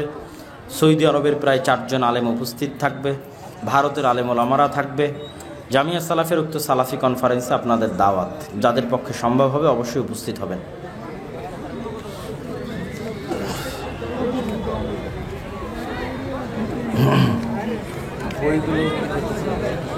হ্যাঁ, হাতের বামে বই বিক্রি হচ্ছে। আমি একজন কসমেটিক দোকানদার। অনেক সময় মেয়েরা পর্দাবিহীন অবস্থায় দোকানে আসে এবং তাদের দিকে তাকিয়ে কথা বলতে হয়, এতে করে আমার কোনো গুনাহ হবে কি? আপনি চেষ্টা করবেন চক্ষু নিচু রাখার, চক্ষু নিচু রেখে কথা বলার চেষ্টা করবেন। আল্লাহ আপনাকে ফিতনা থেকে হেফাজত করুক, আল্লাহ আমিন। 4 রাকাত বিশিষ্ট সুন্নাত অথবা ফরজ নামাজের প্রথম বৈঠকে ভুল করে যদি দরুদ শরীফ বলে ফেলি, নামাজ হবে কি? কোনো সমস্যা নাই, তবে তাশাহুদ অবশ্যই বলতে হবে। নামাজে থাকা অবস্থায় ইমাম সাহেব ব্যতীত যদি কোনো মুসল্লি ভুল করে, এক্ষেত্রে করণীয় কি? ইমামের অনুসরণ করবে, এটিই করণীয়।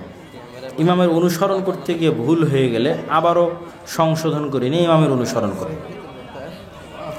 হুজুর, আমার বিয়ের বয়স হয়েছে, আমার পরিবার বিয়ে দিতে নারাজ, কিন্তু আমি খারাপ কাজে লিপ্ত হতে চাই না, আমার করণীয় কি? তুমি অর্থনৈতিকভাবে স্বাবলম্বী হও, পিতামাতাকে বুঝাতে থাকো, আর ধৈর্য ধারণ করার চেষ্টা করো। গবাদি পশুকে বীজ দেওয়া যাবে কি? কোনো সমস্যা নেই।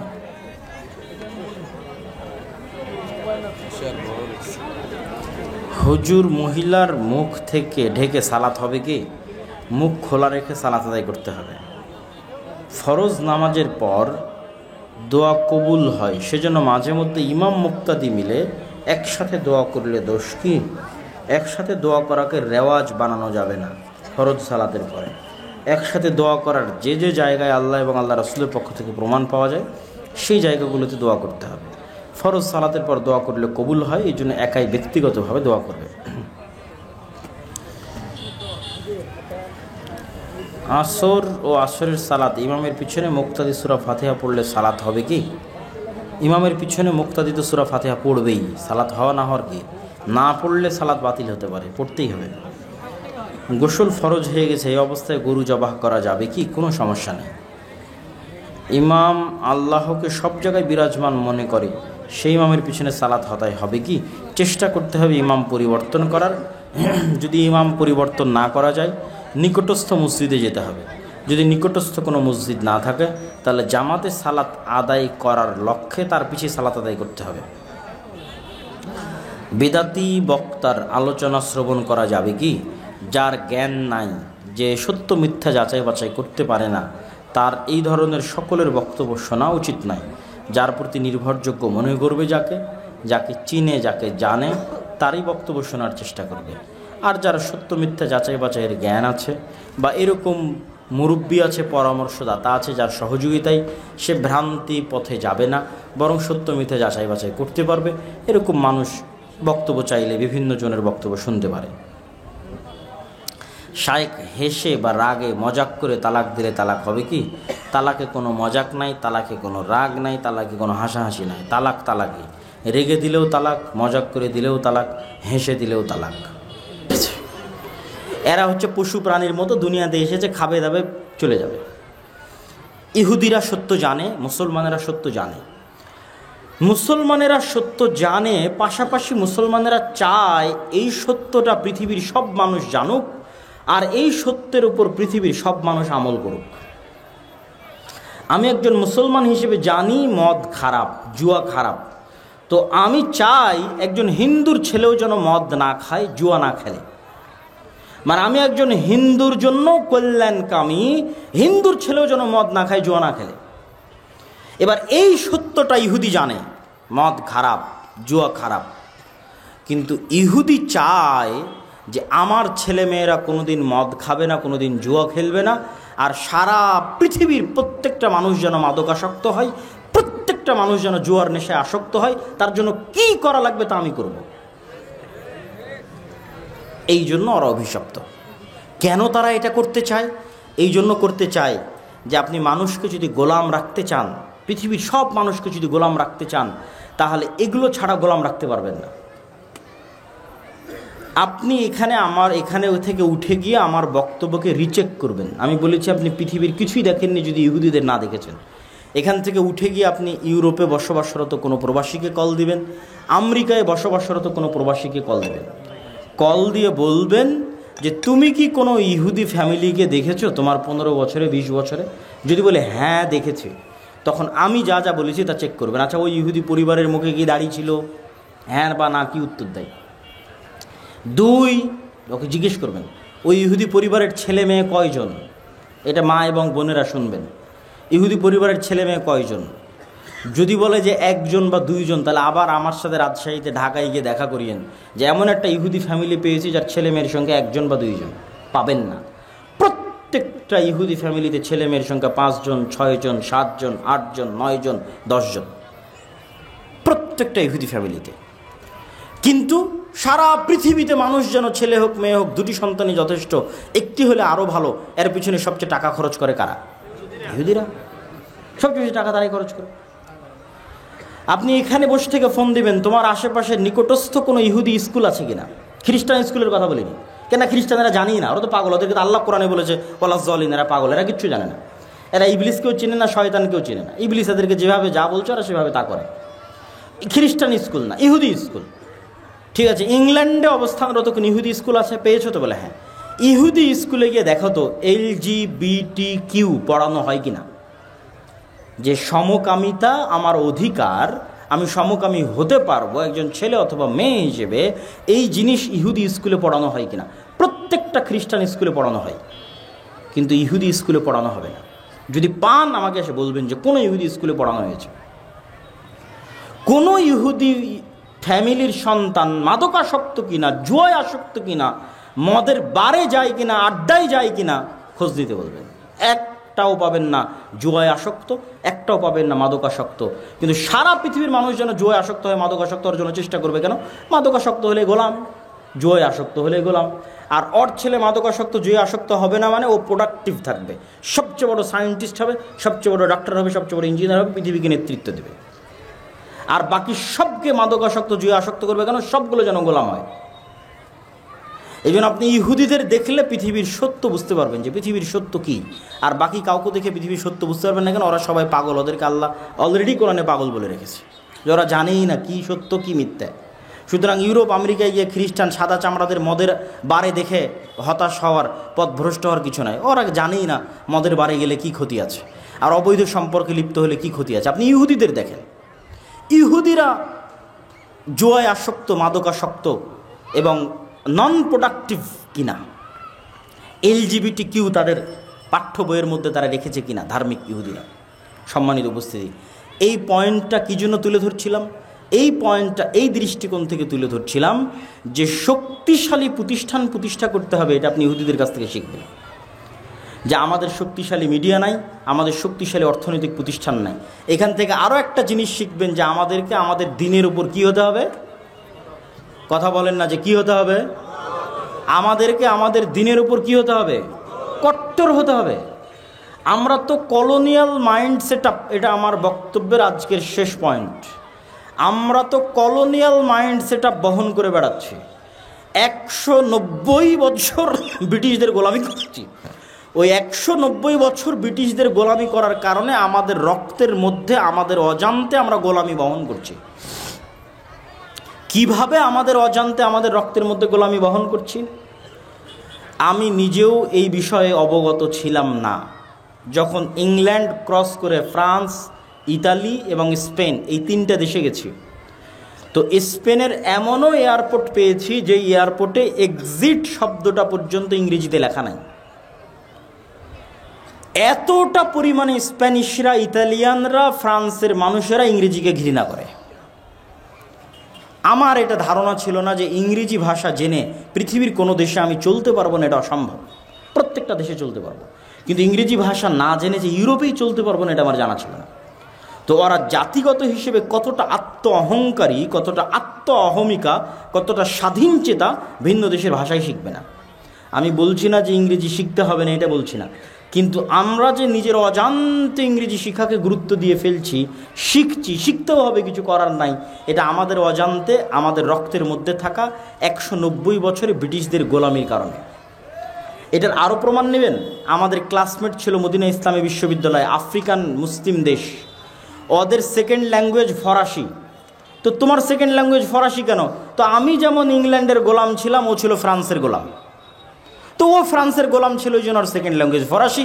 আমি ইংল্যান্ডের গোলাম ছিলাম, আমার সেকেন্ড ল্যাঙ্গুয়েজ ইংরেজি। আপনি যখন একটা মানুষকে দেখেন যে প্যান্ট শার্ট পরে আছে, গলায় টাই আছে, আপনার যদি মনে হয় স্মার্ট, আর আমি মাথায় টুপি দিয়ে আছি, উনি জুব্বা পরে আছে, মাথায় টুপি দিয়ে আছে, ওকে যদি মনে হয় একটু আনস্মার্ট, এটা 190 বছরের গোলামির কারণে আপনার মনের মধ্যে নিজের অজান্তে আপনি বহন করতেছেন।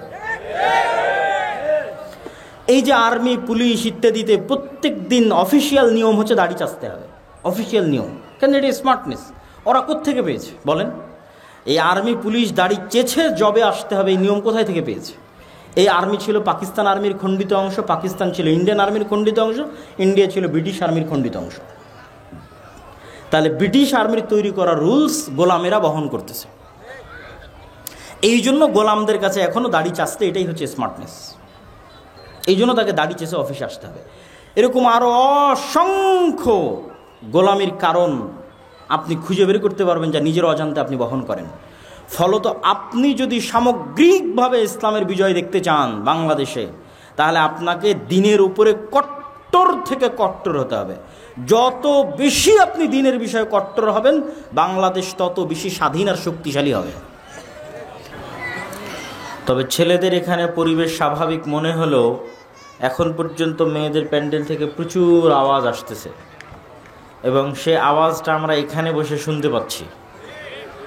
তো এই আওয়াজ কমানোর জন্য স্বেচ্ছাসেবকদের কোনো দায়িত্ব থাকলে আপনারা দেখেন, ভিতরে যারা মা এবং বোন আছে তাদের যদি কোনো দায়িত্ব থাকে তাহলে আপনারা একটু দেখেন।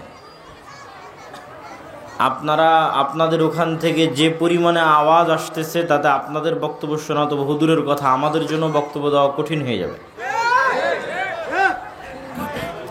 অতএব আমি জরুরি ভিত্তিতে আজকের প্যান্ডেলে অবস্থানরত মা এবং বোনদের জরুরি ভিত্তিতে দৃষ্টি আকর্ষণ করতেছি, আপনারা আপনাদের প্যান্ডেলের হইচয়ের আওয়াজ কন্ট্রোল করুন, পরিবেশ স্বাভাবিক রাখুন। স্বেচ্ছাসেবকদের প্রতি উদাত্ত আহ্বান জানাচ্ছি, আপনারা পরিবেশ কন্ট্রোল করার চেষ্টা করুন। আজকের অত্র বৈঠকের সংক্ষিপ্ত বক্তব্যের বিষয়বস্তু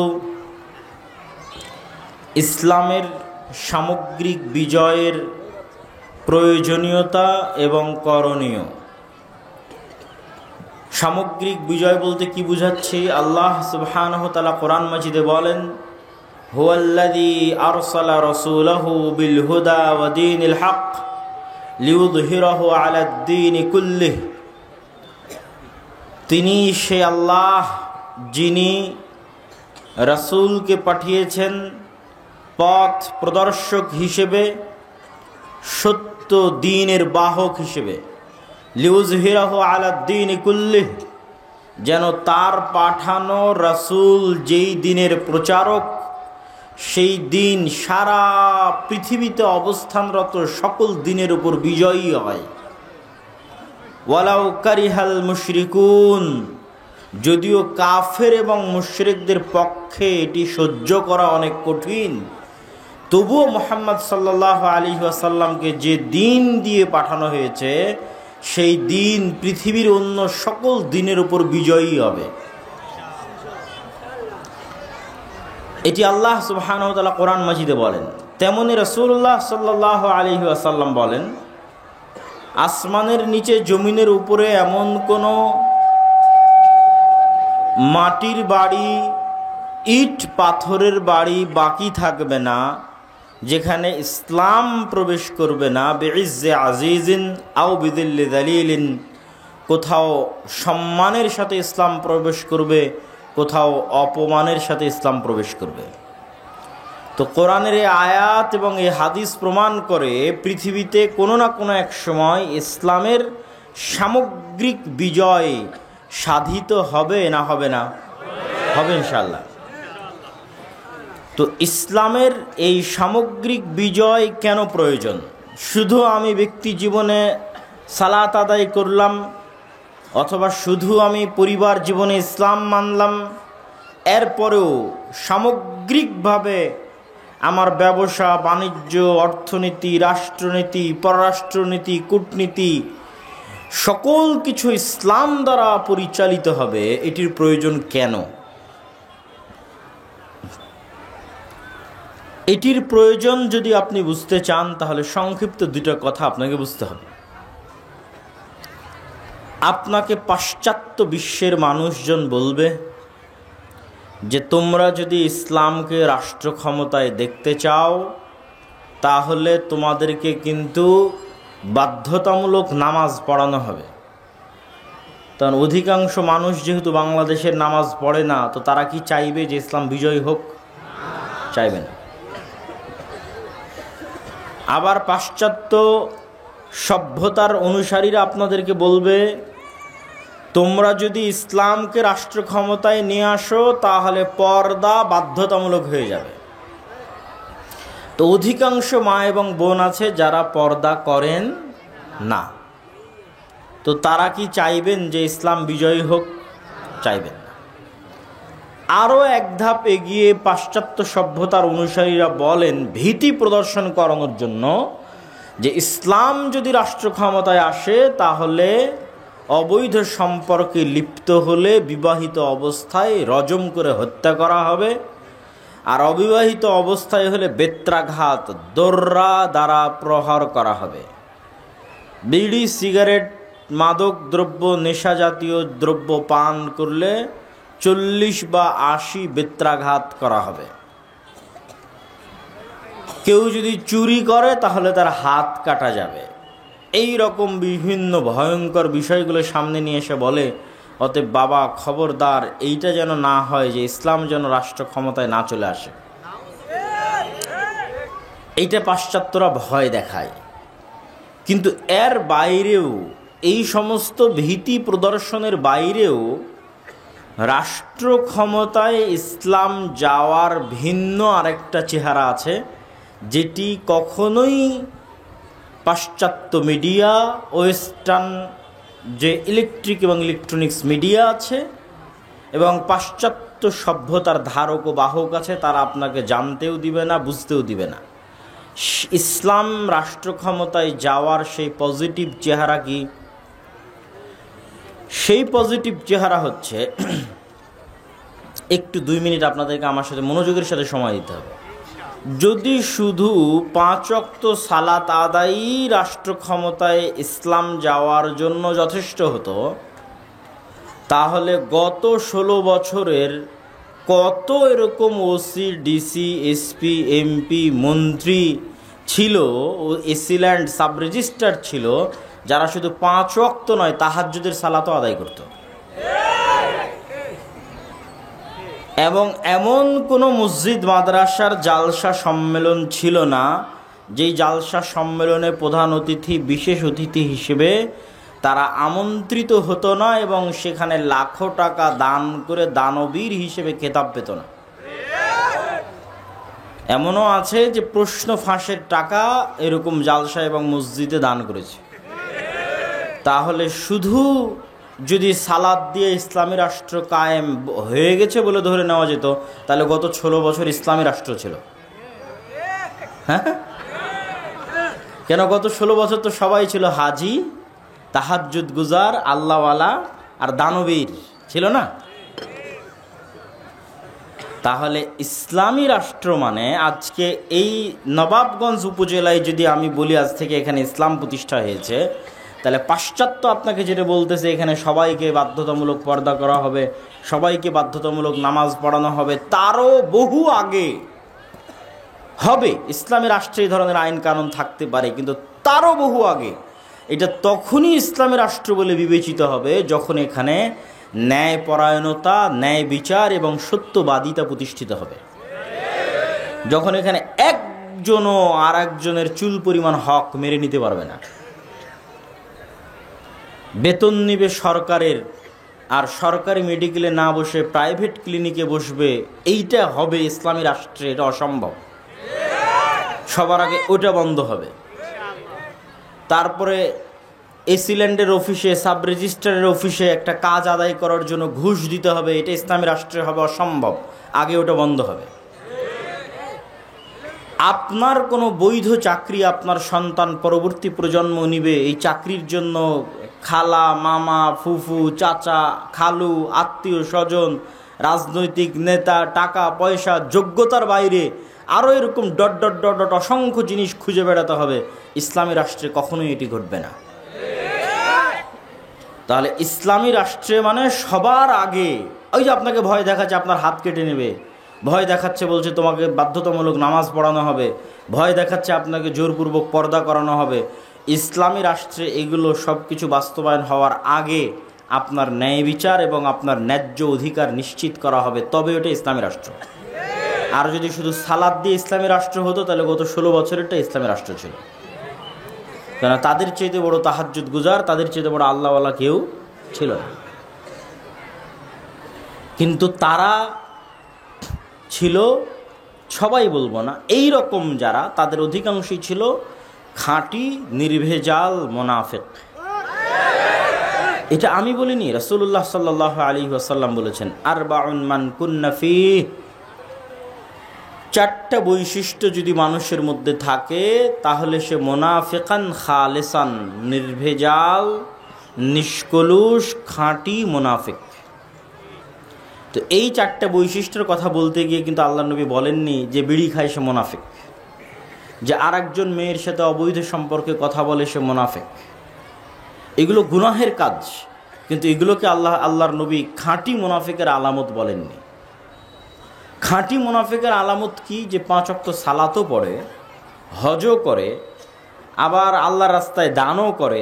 আগের যে বৈশিষ্ট্যগুলো উল্লেখ করলাম, এরকম মসজিদ মাদ্রাসার কমিটিতে আছে, বিশেষ অতিথিতে আছে, প্রধান অতিথিতে আছে, এমন কোনো ভালো কাজে নাই যেখানে সে নাই, প্রত্যেকটা ভালো কাজে সে আছে। কিন্তু তারপরও ইদা হাদ্দাসা কাযাবা, যখন কথা বলে মিথ্যা বলে। যখন ওই তুমি না খানা, যখন কোনো আমানত রাখা হয় আমানতের খেয়ানত করে। প্রত্যেকটা দায়িত্ব আমানত। মাদ্রাসার প্রিন্সিপাল আমানত, মসজিদ কমিটির সভাপতি আমানত, AC land OC, sub registrar, DC আমানত, এমপি আমানত, মন্ত্রী আমানত, সচিব আমানত। প্রত্যেক যে নিজ নিজ দায়িত্ব প্রাপ্ত হয়েছে ওই দায়িত্বে সে কি আমানত, অথচ ওই দায়িত্বে সে খেয়ানত করে। কথা বললে মিথ্যা বলে, ওয়াদা করলে ভঙ্গ করে, মুখ দিয়ে মানুষের সাথে শত্রুতা হলে গালি দেয়, আর আমানতের খেয়ানত করে। তো এরা খাঁটি মুনাফিক কেন? এরা কিন্তু আমল দিয়ে এদের মুনাফিকি ঢেকে দিবে। বুঝেননি মনে হয় আমার কথা? বাহ্যিক আমল দিয়ে ওর মুনাফিকি ঢাকতে চাইবে, ও কিন্তু মুনাফিক, কিন্তু বাহ্যিক আমল দিয়ে কি ঢাকতে চাইবে? মুনাফিক। ও এখনই ওসি হিসেবে টেবিলের নিচ দিয়ে ঘুষ গ্রহণ করেছে, মুনাফিক, খাঁটি মুনাফিক। কেননা ওর পদের সাথে কি করেছে? আমানতের খেয়ানত করেছে। কিন্তু ও যে মুনাফিক, এই মুনাফিকিটা ঢাকতেও হজ করতে গেছে।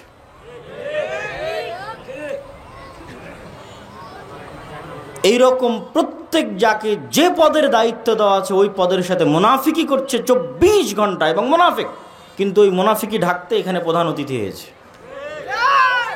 মুনাফিকি ঢাকতে আরেক জায়গায় 5 লক্ষ 10 লক্ষ টাকা দান করেছে, দেখাচ্ছে যে আমি দানবীর। মুনাফিকি ঢাকতে বলছে আমি হাজি, আমি উমরাকারী।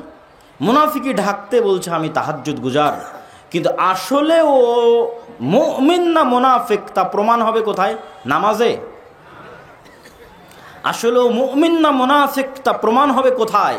তা প্রমাণ হবে ওকে যে দায়িত্ব দেওয়া হয়েছে ও দায়িত্বে শতভাগ সত্যবাদী এবং ন্যায়পরায়ণ কিনা। আপনি হয়তো মনে করবেন যে সবগুলো কথা হয়তো বড় বড় দায়িত্বশীলের বিরুদ্ধে বলছি। জি না, আমরা সবাই নিজ নিজ জায়গা থেকেও আমরা আমাদের মুনাফিকি মাপতে পারবো, প্রত্যেকেই। যেমন আপনারা যারা এখানে উপস্থিত আছেন, আশেপাশে ডানে বামে দাঁড়িয়ে আছেন, পিছনে দাঁড়িয়ে আছেন, বাবা মারা যাওয়ার পর বাবার সম্পত্তিতে যেই জায়গাটুকু ভিটি বাড়ি, উঁচু জমি, ভালো দানে ধানের ফলন হয়, পানিতে ডুবে না, দাম বেশি, ওটা আপনি নিয়েছেন। আর যেটা পানিতে ডুবে থাকে, দাম কম, যেটা ফলন ভালো হয় না, সেটা আপনার বোনকে দিয়েছেন। তাহলে আপনিও একজন চোর এবং দুর্নীতিবাজ। আপনিও আপনার সালাদ দিয়ে আপনার মুনাফিকি ঢাকতে চাচ্ছেন। আসলে মুনাফিক, কেননা আপনি দায়িত্বে ন্যায় পরায়ণতা দেখাননি। আপনি ভাই হিসেবে, পিতার সন্তান হিসেবে ন্যায়ের সাথে বন্টন করেননি। তা আপনি আসলে মুনাফিক, কিন্তু আপনার সালাদ দিয়ে, আপনার দাড়ি দিয়ে আপনার মুনাফিকিটা ঢাকতে চাচ্ছেন।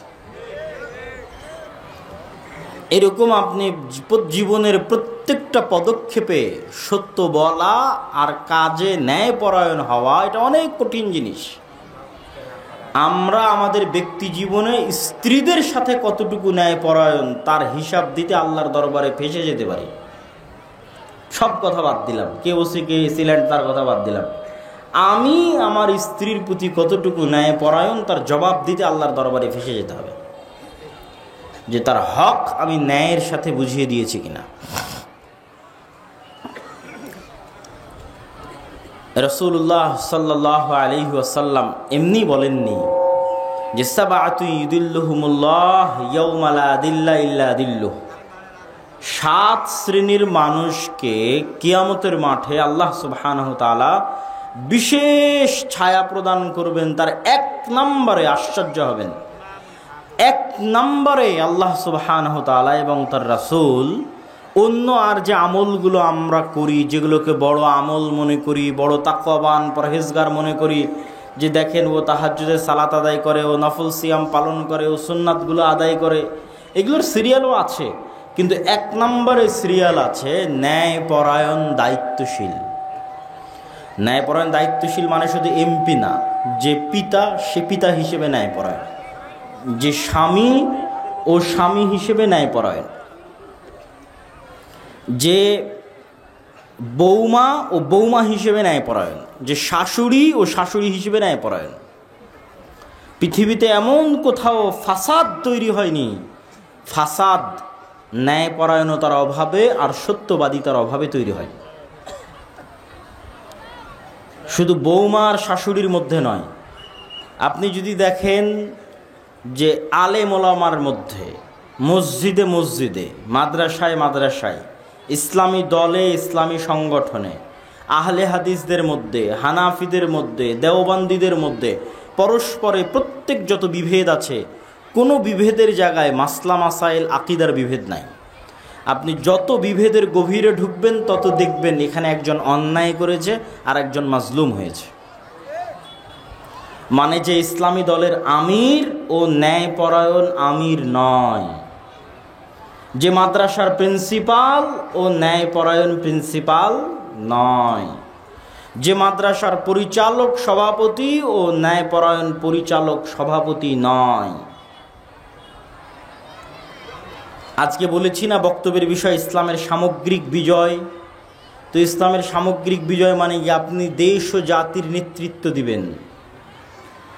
তো আপনি সামান্য মসজিদে ন্যায়পরায়ণতা প্রতিষ্ঠা করতে পারেননি, সামান্য আপনার মাদ্রাসায় আপনি ন্যায়পরায়ণ শাসক হতে পারেননি, আপনার পরিবারে ন্যায়পরায়ণ হতে পারেননি, আপনাকে আল্লাহ দেশের দায়িত্ব দিবেন?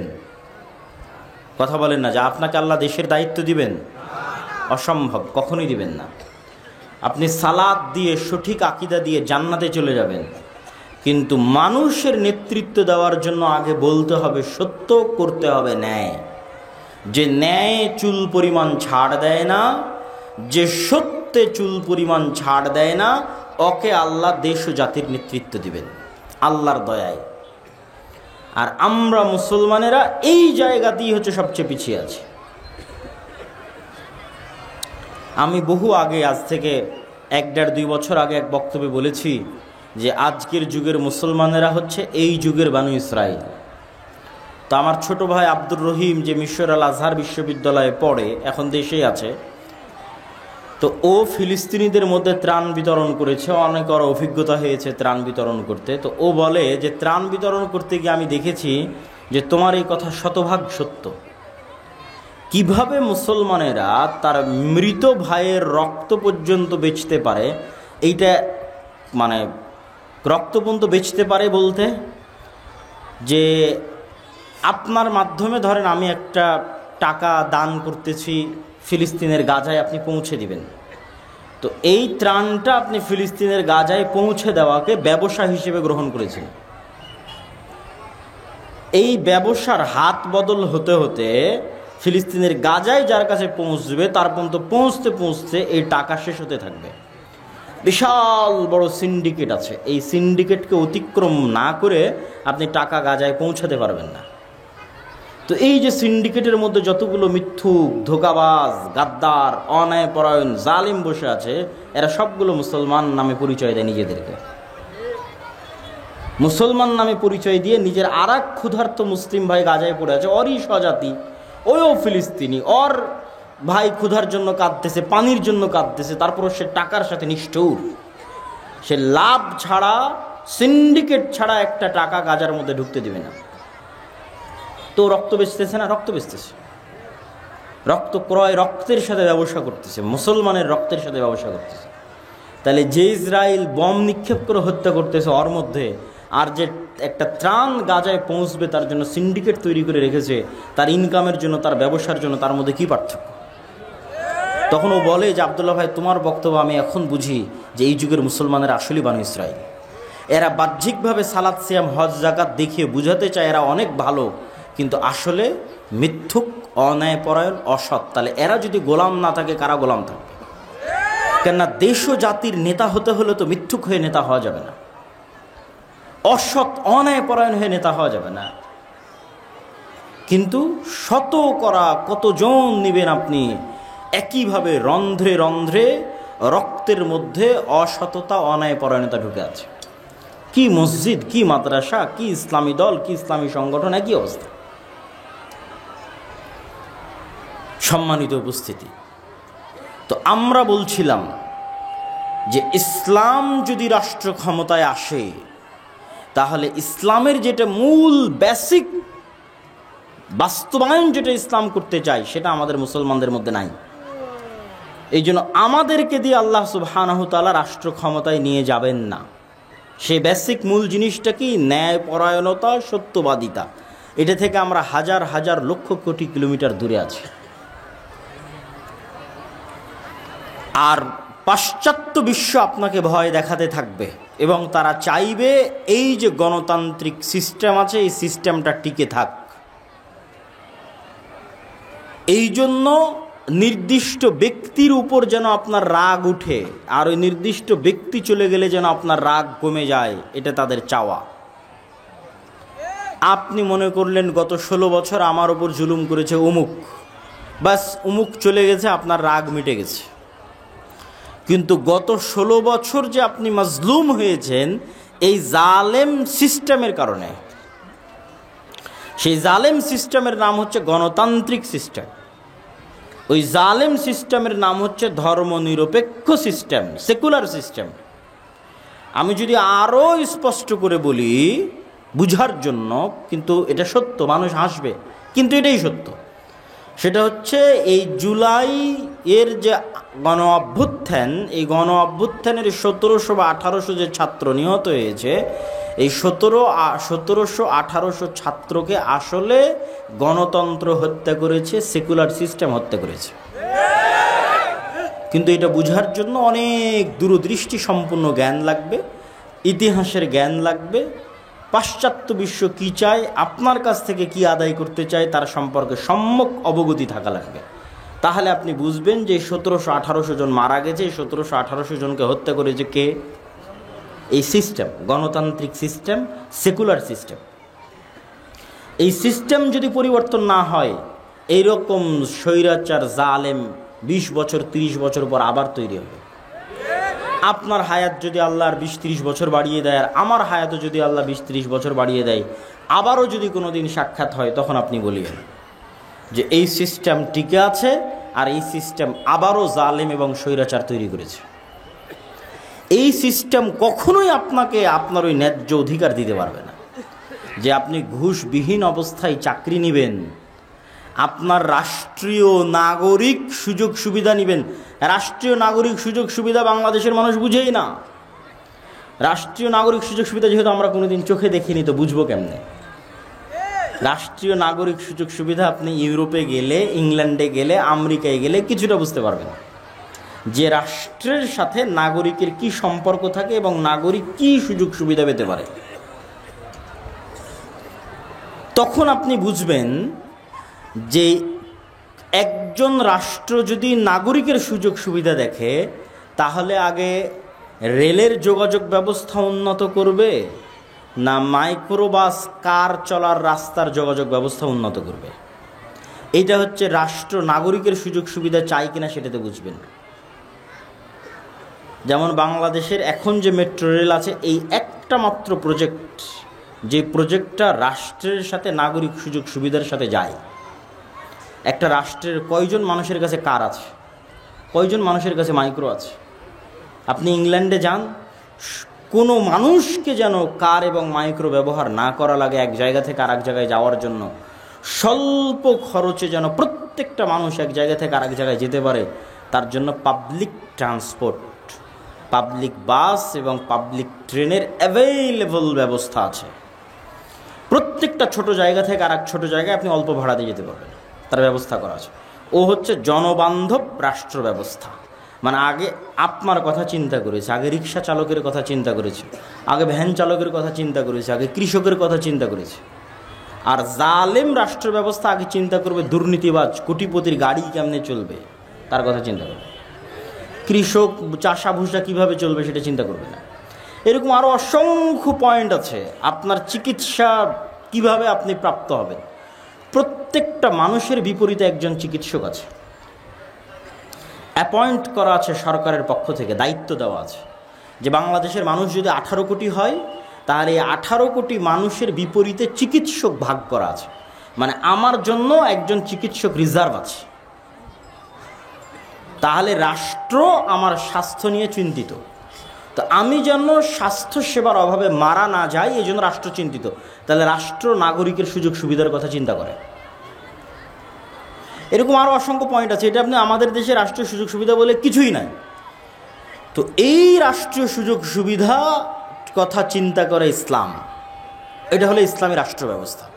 ইসলামী রাষ্ট্র ব্যবস্থা মানে আপনাকে জোর করে নামাজ পড়ানো হবে, জোর করে পর্দা করানো হবে। তারও আগে ইসলামী রাষ্ট্র ব্যবস্থা মানে আপনি যেন না খেয়ে মারা না যান, আপনি যেন চিকিৎসার অভাবে মারা না যান, এটা আগে নিশ্চিত করা হবে। এই রাষ্ট্র ব্যবস্থায় চিকিৎসার অভাবে মানুষ মারা যেতে পারে, এটা ইসলামী রাষ্ট্র ব্যবস্থা নয়।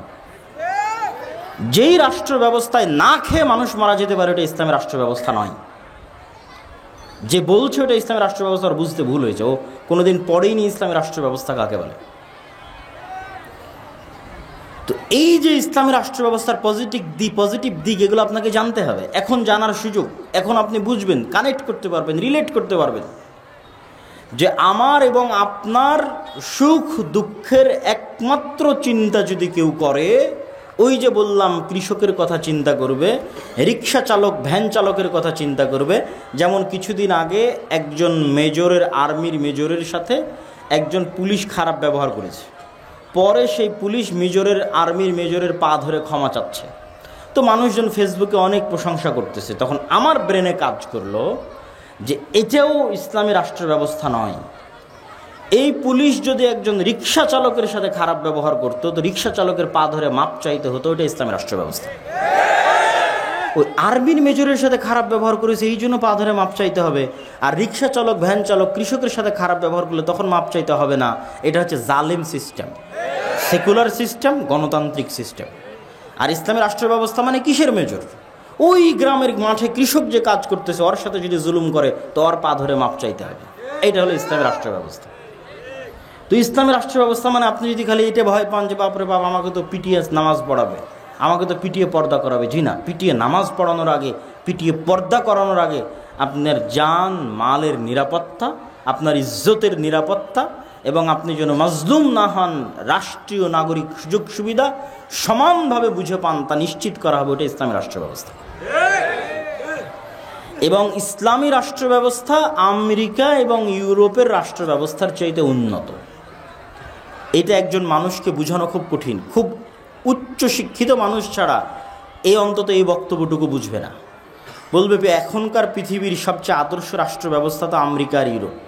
আমাদের ছেলেমেয়েরা জমি বিক্রি করে ইংল্যান্ডে যায়, ইউরোপে যায়, আমেরিকায় যায়, কেউ স্টুডেন্ট ভিসা নিয়ে যায়, কেউ অবৈধ পথে এখান থেকে দুবাই থেকে লিবিয়াতে নামে, লিবিয়ার বেনগাজি বিমানবন্দরে, লিবিয়ার ত্রিপলি বিমানবন্দরে নেমে লিবিয়ার যে সমুদ্র তীরবর্তী শহরগুলো আছে ওই শহরগুলোতে আশ্রয় নেয়। সেখানে আশ্রয় নিয়ে রাতের অন্ধকারে রাত 12টার সময় প্লাস্টিকের রাবারের ফুলানো নৌকার উপর 300 জন 400 জন 500 জন গাদাগাদি করে উঠে সীমান্ত পাড়ি দেয়। যদি সমুদ্রের মধ্যে ভূমধ্য সাগরে ডুবে মারা গেল তো মারা গেল। আর পাড়ি দেয় কি, পুলিশ ওদেরকে গ্রেফতার করে নিয়ে যাবে, নিয়ে যাওয়া ওরা কিছুদিন ডিটেনশন ক্যাম্পে থাকবে, তারপর আস্তে আস্তে ওরা একদিন নাগরিকত্ব পেয়ে যাবে। তাহলে কি পরিমাণ উন্নত ওই দেশগুলো হতে পারে যে আফগানিস্তান, পাকিস্তান, বাংলাদেশের মুসলমানেরা এইভাবে অবৈধ পথে জীবনের হুমকি নিয়ে ওই দেশগুলোতে যেতে চায়। আর আমি বলতেছি যে ইসলাম যদি প্রতিষ্ঠিত হয় রাষ্ট্র ব্যবস্থায়, তাহলে ওই আমেরিকা এবং ওই ইউরোপের চাইতে বেশি উন্নত, বেশি জনবান্ধব এবং বেশি নাগরিক বান্ধব হবে। কেন? এটার উত্তর বলি, বুঝলে বুঝবেন, না বুঝলে যতটুকু বুঝবেন ততটুকু মনে থাকবে।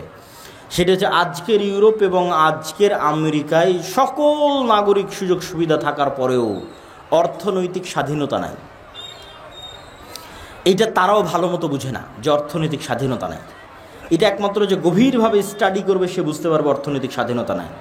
সেটি কি? আমেরিকা এবং ইউরোপে অর্থ মানেই সুদ।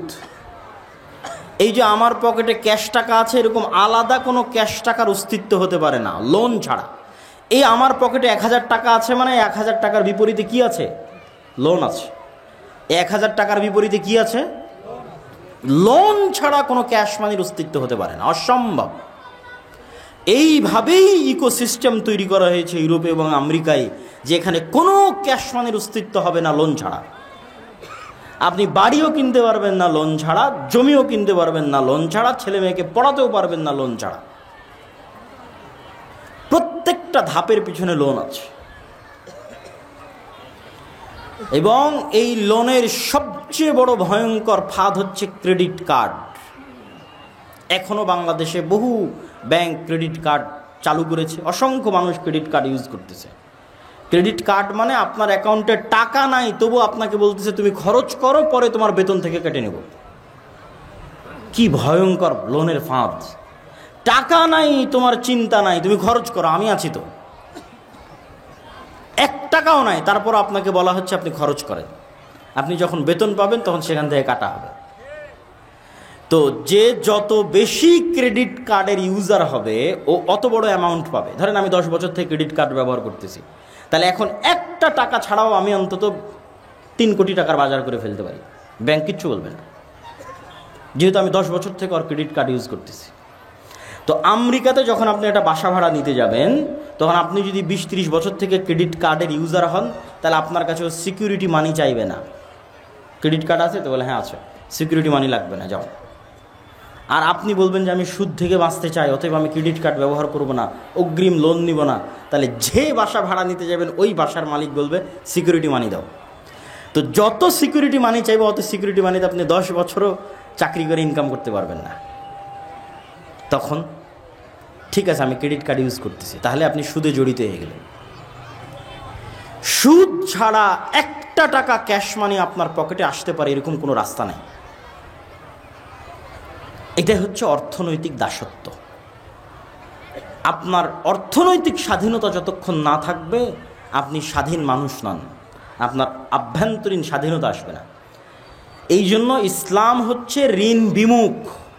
আজকে বক্তব্যের এই অংশে মা এবং বোনদের এই অংশটুকু একটু দৃষ্টি আকর্ষণ করি। ইসলামী অর্থনীতির মূলনীতি হচ্ছে ঋণ বিমুখ, অল্পে তুষ্ট। ঋণ বিমুখ অল্পে তুষ্ট। ঋণ বিমুখ অল্পে তুষ্ট মানে কি? মানে হচ্ছে আল্লাহ কিন্তু কর্জে হাসানার কথা বলেছে, কত বড় করে বলেছে দেখেন, অমাই ইউকরিদুল্লাহ করজান হাসানা, যে ব্যক্তি কর্জে হাসানা দিল সে আল্লাহকে কর্জে হাসানা দিল। বলেন আল্লাহু আকবার। কিন্তু আপনি লোন নেওয়ার যত হাদিস আছে আল্লাহর নবীর সব হাদিস পড়েন, কর্জে হাসানা তখনই নিতে পারবেন যখন আপনি চিকিৎসার অভাবে মরে যাচ্ছেন। তখন আপনি এসি নেওয়ার জন্য কর্জে হাসানা নেবেন, এর কোনো অস্তিত্ব ইসলামের 500,000 কিলোমিটারের মধ্যে নাই। আপনি ফ্রিজ নেওয়ার জন্য কর্জে হাসানা নেবেন, ফ্রিজ কেনার জন্য, এর অস্তিত্ব ইসলামের কয়েক লক্ষ কিলোমিটারের মধ্যে নাই। মরে যাচ্ছি, খেতে পাই না ভাই, চিকিৎসার অভাবে অপারেশনের দরকার, কর্জে হাসানা দাও। তখন যে কর্জে হাসানা দিবে ও কাকে কর্জ দিল? আল্লাহকে কর্জ দিল। মেয়ের বিবাহ দিতে পারতেছি না, টাকার অভাব, খুব সমস্যা, কর্জে হাসানা দাও। কিন্তু আপনি বলবেন যে আমার বাড়িটা মাটির তৈরি, আমি আজকে এখানে ইটের বাড়ি বানাবো, আমাকে কর্জে হাসানা দাও, এর অস্তিত্ব ইসলামের কয়েক লক্ষ কিলোমিটারের মধ্যে নেয়। মানে বিলাসিতার জন্য মানুষ কর্জ নিবে, এর কোনো অস্তিত্ব ইসলামে নাই। মা এবং বোনদেরকে লক্ষ্য করে বলতেছি যে বিলাসিতার জন্য কর্জ নিবে, একটা সোফা কেনার জন্য কর্জ নিবে, একটা খাট কেনার জন্য কর্জ নিবে, মাঝেতে সব বিছিয়ে থাকে এখন খাট কিনবে, তো খাট কেনার জন্য কর্জে হাসানা নিবে, আর অস্তিত্ব ইসলামে নাই। সুদের উপর নেওয়া তো বহু দূরের কথা, আমি কর্জে হাসানার কথা বলেছি, কথা বুঝতে হবে আপনার। সুদের উপর নেওয়া তো বহু দূরের কথা, আপনি শপে শুয়ে থাকেন, এখন খাট কিনবেন, খাট কেনার জন্য সুদের উপর নয় কর্জে হাসানা চাইবেন, আর অস্তিত্ব ইসলামে নাই। এতটা ঋণ বিমুখতা ইসলাম পছন্দ করে। কেন পছন্দ করে? কর্জ মানেই হচ্ছে আপনার আত্মসম্মান নষ্ট হওয়া। আজ আপনি কর্জ করবেন, কাল পাওনাদার যখন আসবে আপনি মিথ্যা বলবেন, তারপরের দিন পাওনাদারের টাকা পরিশোধ করার জন্য অন্যায় করবেন, চুরি করবেন, তারপরের দিন আপনার ছেলেকে মিথ্যা বলানো শিখাবেন, তারপরের দিন পুরো পরিবার মিথ্যুক হয়ে যাবেন। তো যে মুখে মিথ্যা বলে, যে করে দুর্নীতি, যে মিথ্যার আশ্রয় নেয়, ওর সেলফ রেসপেক্ট বলে কিছু আছে, আত্মসম্মান বলে কিছু আছে, ও ক্ষমা চায় জান্নাতে যেতে পারে, কিন্তু কোশ্চেনকালেও জাতির নেতৃত্ব দিতে পারবে না। ওর ভাগ্যে গোলামি, ওর 14 গোষ্ঠীর ভাগ্যে গোলামি। এই জন্য ইসলাম চায় না যে মানুষ লোন নিক, কর্জে হাসানা নিক। কেন? ও স্বাধীন থাক, ওর অভ্যন্তরীণ সেলফ রেসপেক্ট বাকি থাক, ওর পরিবারের আত্মমর্যাদা, আত্মসম্মান বাকি থাক, মরুক মাথা উঁচু করে। এইটা হচ্ছে ইসলামের চাওয়া। তো আপনি লোনের উপর, সুদের উপর বিলাসী পণ্য নেবেন, মোটর সাইকেল নেবেন, এসি নেবেন, ফ্রিজ নেবেন, বহু দূরের কথা। ইসলাম এসি, ফ্রিজ, মোটর সাইকেলের মতো বিলাসী পণ্য কর্জে হাসানার ভিত্তিতে নিবে, এর অস্তিত্ব ইসলামে নাই। তাহলে এবার কল্পনা করেন যে আমেরিকা এবং ইউরোপের সমাজ ব্যবস্থা কতটা ইসলাম বিরোধী সমাজ ব্যবস্থা, আর ওখানকার মানুষ বাহ্যিকভাবে মনে করছে যে হ্যাঁ আমি স্বাধীন, কিন্তু ওর স্বাধীনতার একটা লিমিটেশন আছে, একটা এরিয়া আছে, ওইটা কোশ্চেন কালো ক্রস করতে পারবে না, কেননা ও লোনগ্রস্ত, ঋণগ্রস্ত। প্রত্যেকটা মানুষ ঋণগ্রস্ত। আমি তো এখনই দেখালাম আপনাকে যে ও লোন ছাড়া চলতে পারবে না, ও বাধ্য লোন নিতে। প্রত্যেকটা মানুষ ঋণগ্রস্ত। তো ঋণগ্রস্ত মানুষ কখনো স্বাধীন? অসম্ভব, স্বাধীন নয়। ফলত ওর স্বাধীনতার একটা লিমিটেশন আছে, এরিয়া আছে। ওর বাইরে গিয়েও বলতে পারবে না, ওর বাইরে গিয়েও সত্য বলতে পারবে না, ওর বাইরে গিয়েও ইসলামের কথা উচ্চারণ করতে পারবে না। করলে ওখানে গলা টিপে ধরা হবে অর্থনীতিতে। বাকি সব জায়গায় স্বাধীন, গলা টিপা হবে কোথায়? অর্থনীতিতে। সম্মানিত উপস্থিতি, তো আমরা আলোচনা করছিলাম, আমরা ইসলামকে সামগ্রিকভাবে বিজয়ী দেখতে চাই। বিজয়ী দেখতে চাইলে কি করতে হবে? বিজয় দেখতে চাইলে এই যে সিস্টেম, এই সিস্টেমের পরিবর্তন লাগবে। আপনি এই সিস্টেমের মধ্যে থেকেই বলবেন ভোটের মাধ্যমে ইসলাম ক্ষমতায় যাবে, এটা হয় না, এটা অসম্ভব। এবং গত 100 বছরেও হয়নি, ভবিষ্যতেও হবে না। কেননা ইসলাম ক্ষমতায় যেতে চাই পূর্ণ পাওয়ারের সাথে, পূর্ণ ক্ষমতার সাথে। যে আয়াত আজকের বক্তব্যের শুরুতে তেলাওয়াত করেছি, রাসূলুল্লাহ সাল্লাল্লাহু আলাইহি ওয়াসাল্লাম যখন মক্কায়, যখন আল্লাহর নবী মাজলুম, আল্লাহর নবীর সাহাবীরা মাজলুম, যখন সাহায্য করার কেউ নাই, তখন আবু জাহাল আল্লাহর নবীকে প্রস্তাব দিচ্ছে। কতটা লোভনীয় প্রস্তাব দেখেন, লাকুম দীনুকুম ওয়ালিয়া দীন,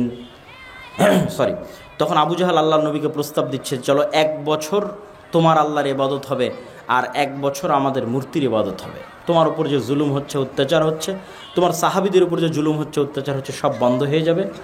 আমরা ঐক্য জোটের মাধ্যমে রাষ্ট্র ক্ষমতা ভাগাভাগি করব। তখন আল্লাহর নবীর কোনো রাস্তা নাই, কিন্তু খুব মাজলুম অবস্থায়, খুব করুণ অবস্থায়। তখন যে কোনো মানুষ এরকম লোভনীয় প্রস্তাব গ্রহণ করে নেবে। কিন্তু আল্লাহর নবী কি বললেন? লাকুম দীনুকুম ওয়ালিয়া দিন, লা আ'বুদু মা তা'বুদুন। সূরা কাফিরুন পড়ে দেখেন, বারবার ঘুরিয়ে ফিরিয়ে বলা হচ্ছে, তোমরা যার ইবাদত করো আমি তার ইবাদত করতে পারবো না। তোমার দিন তুমি পালন করো, আমার দিন আমাকে পালন করতে দাও। এর আড়ালে আরেকটা কথা লুকিয়ে আছে, সেটা হচ্ছে এখন তোমার সাথে কোনো কম্প্রোমাইজে যাচ্ছি না। তোমার দিন তুমি পালন করো, আমার দিন আমাকে পালন করতে দাও। আমি মুহাম্মদ যেদিন মক্কার ক্ষমতায় যাব, সেদিন একক পূর্ণাঙ্গ শতভাগ ক্ষমতায় যাব, কারোর সাথে কম্প্রোমাইজ করে নয়। 1 বছর আল্লাহর ইবাদত হবে আর 1 বছর মূর্তির ইবাদত হবে, এই কম্প্রোমাইজ করে আমি ক্ষমতায় আসবো না। তো ঠিকই 10-15 বছর পর উনি যখন মক্কা বিজয় করেছে, তখন কি কোনো কম্প্রোমাইজ করেন? একচ্ছত্র আধিপত্য, একচ্ছত্র আধিপত্য। ইসলামকে আপনি ক্ষমতায় নিয়ে যাবেন কম্প্রোমাইজ করে, এটা হতে পারে না। আপনি স্বাভাবিক রাজনৈতিক দল হিসেবে বলতে পারেন যে অমুক রাজনৈতিক দল ভালো, অমুককে ভোট দিলে দেশ ভালো চলবে, এটা ভিন্ন কথা। কিন্তু অমুককে ভোট দিলে ইসলাম ক্ষমতায় যাবে, এটা কাল্পনিক, এটা সুদূর প্রসারী পরিকল্পনা, আকাশ কুসুম কল্পনার সামনে। তাহলে ভাই কিভাবে ইসলাম ক্ষমতায় যাবে? মাসিক আল ইতিসামের নভেম্বরের সম্পাদকীয় লেখা আছে, ইসলামের সামগ্রিক বিজয় যেভাবে সম্ভব। এটাই আজকের বক্তব্যের বিষয়বস্তু। ভূমিকা অনেক লম্বা হয়ে গেল, 4টে পয়েন্ট উল্লেখ করা আছে। এই 4-5টা পয়েন্ট আমি একটা করে পয়েন্ট বলবো, ব্যাখ্যা করব, তারপরে বক্তব্য শেষ করে দেব। আপনাদের ধৈর্যের কামনা করছি, অধৈর্য হবেন না। আমি কখনোই চাই না যে আপনারা অধৈর্য হন বা আপনারা উঠে যান। মনোযোগ দিয়ে বক্তব্যের শেষ পর্যন্ত শুনেন, ইনশাল্লাহ কোনো ক্ষতি হবে না, উপকার হবে ইনশাল্লাহ। তো ইসলামের সামগ্রিক বিজয় কিভাবে সম্ভব? যদি ভোট দিয়ে সম্ভব না হয়, যেটা আপনি বলছেন, মানে আপনার যদি প্রশ্ন আমাকে হয় কিভাবে সম্ভব, 1, ব্যাপক দাওয়াতি কাজ। আপনি বলবেন, আপনাদেরকে জিজ্ঞেস করলেই বলেন দাওয়াতি কাজ, আর কতদিন দাওয়াতি কাজ? তো দাওয়াতি কাজের বিকল্প অতীতেও কোনোদিন ছিল না, আজও নাই, ভবিষ্যতেও হবে না। এখন আল্লাহ যদি কোনো নবী বাংলাদেশে পাঠাতেন, পাঠাবেন না, কেননা শেষ নবী চলে এসেছে, কিন্তু এখন যদি কোনো আল্লাহ নবী পাঠাতেন, তো সেই নবী কি করতো বলেন তো? সবার আগে কি করতো? দাওয়াত দিত। এবং যুগে যুগে যত নবী রাসূল এসেছে, সব নবী রাসূল তার যুগের সবচেয়ে শক্তিশালী শাসকের কাছে দাওয়াত নিয়ে গেছে। ইব্রাহিম আলাইহিস সালাতু ওয়াস সালাম শক্তিশালী শাসক নমরুদের কাছে দাওয়াত নিয়ে গেছে। মুসা আলাইহিস সালাতু ওয়াস সালাম বিশ্বের সবচেয়ে বড় স্বৈর শাসক ফেরাউনের কাছে দাওয়াত নিয়ে গেছে। মুহাম্মদ সাল্লাল্লাহু আলাইহি ওয়াসাল্লাম মক্কার সর্দার কাফের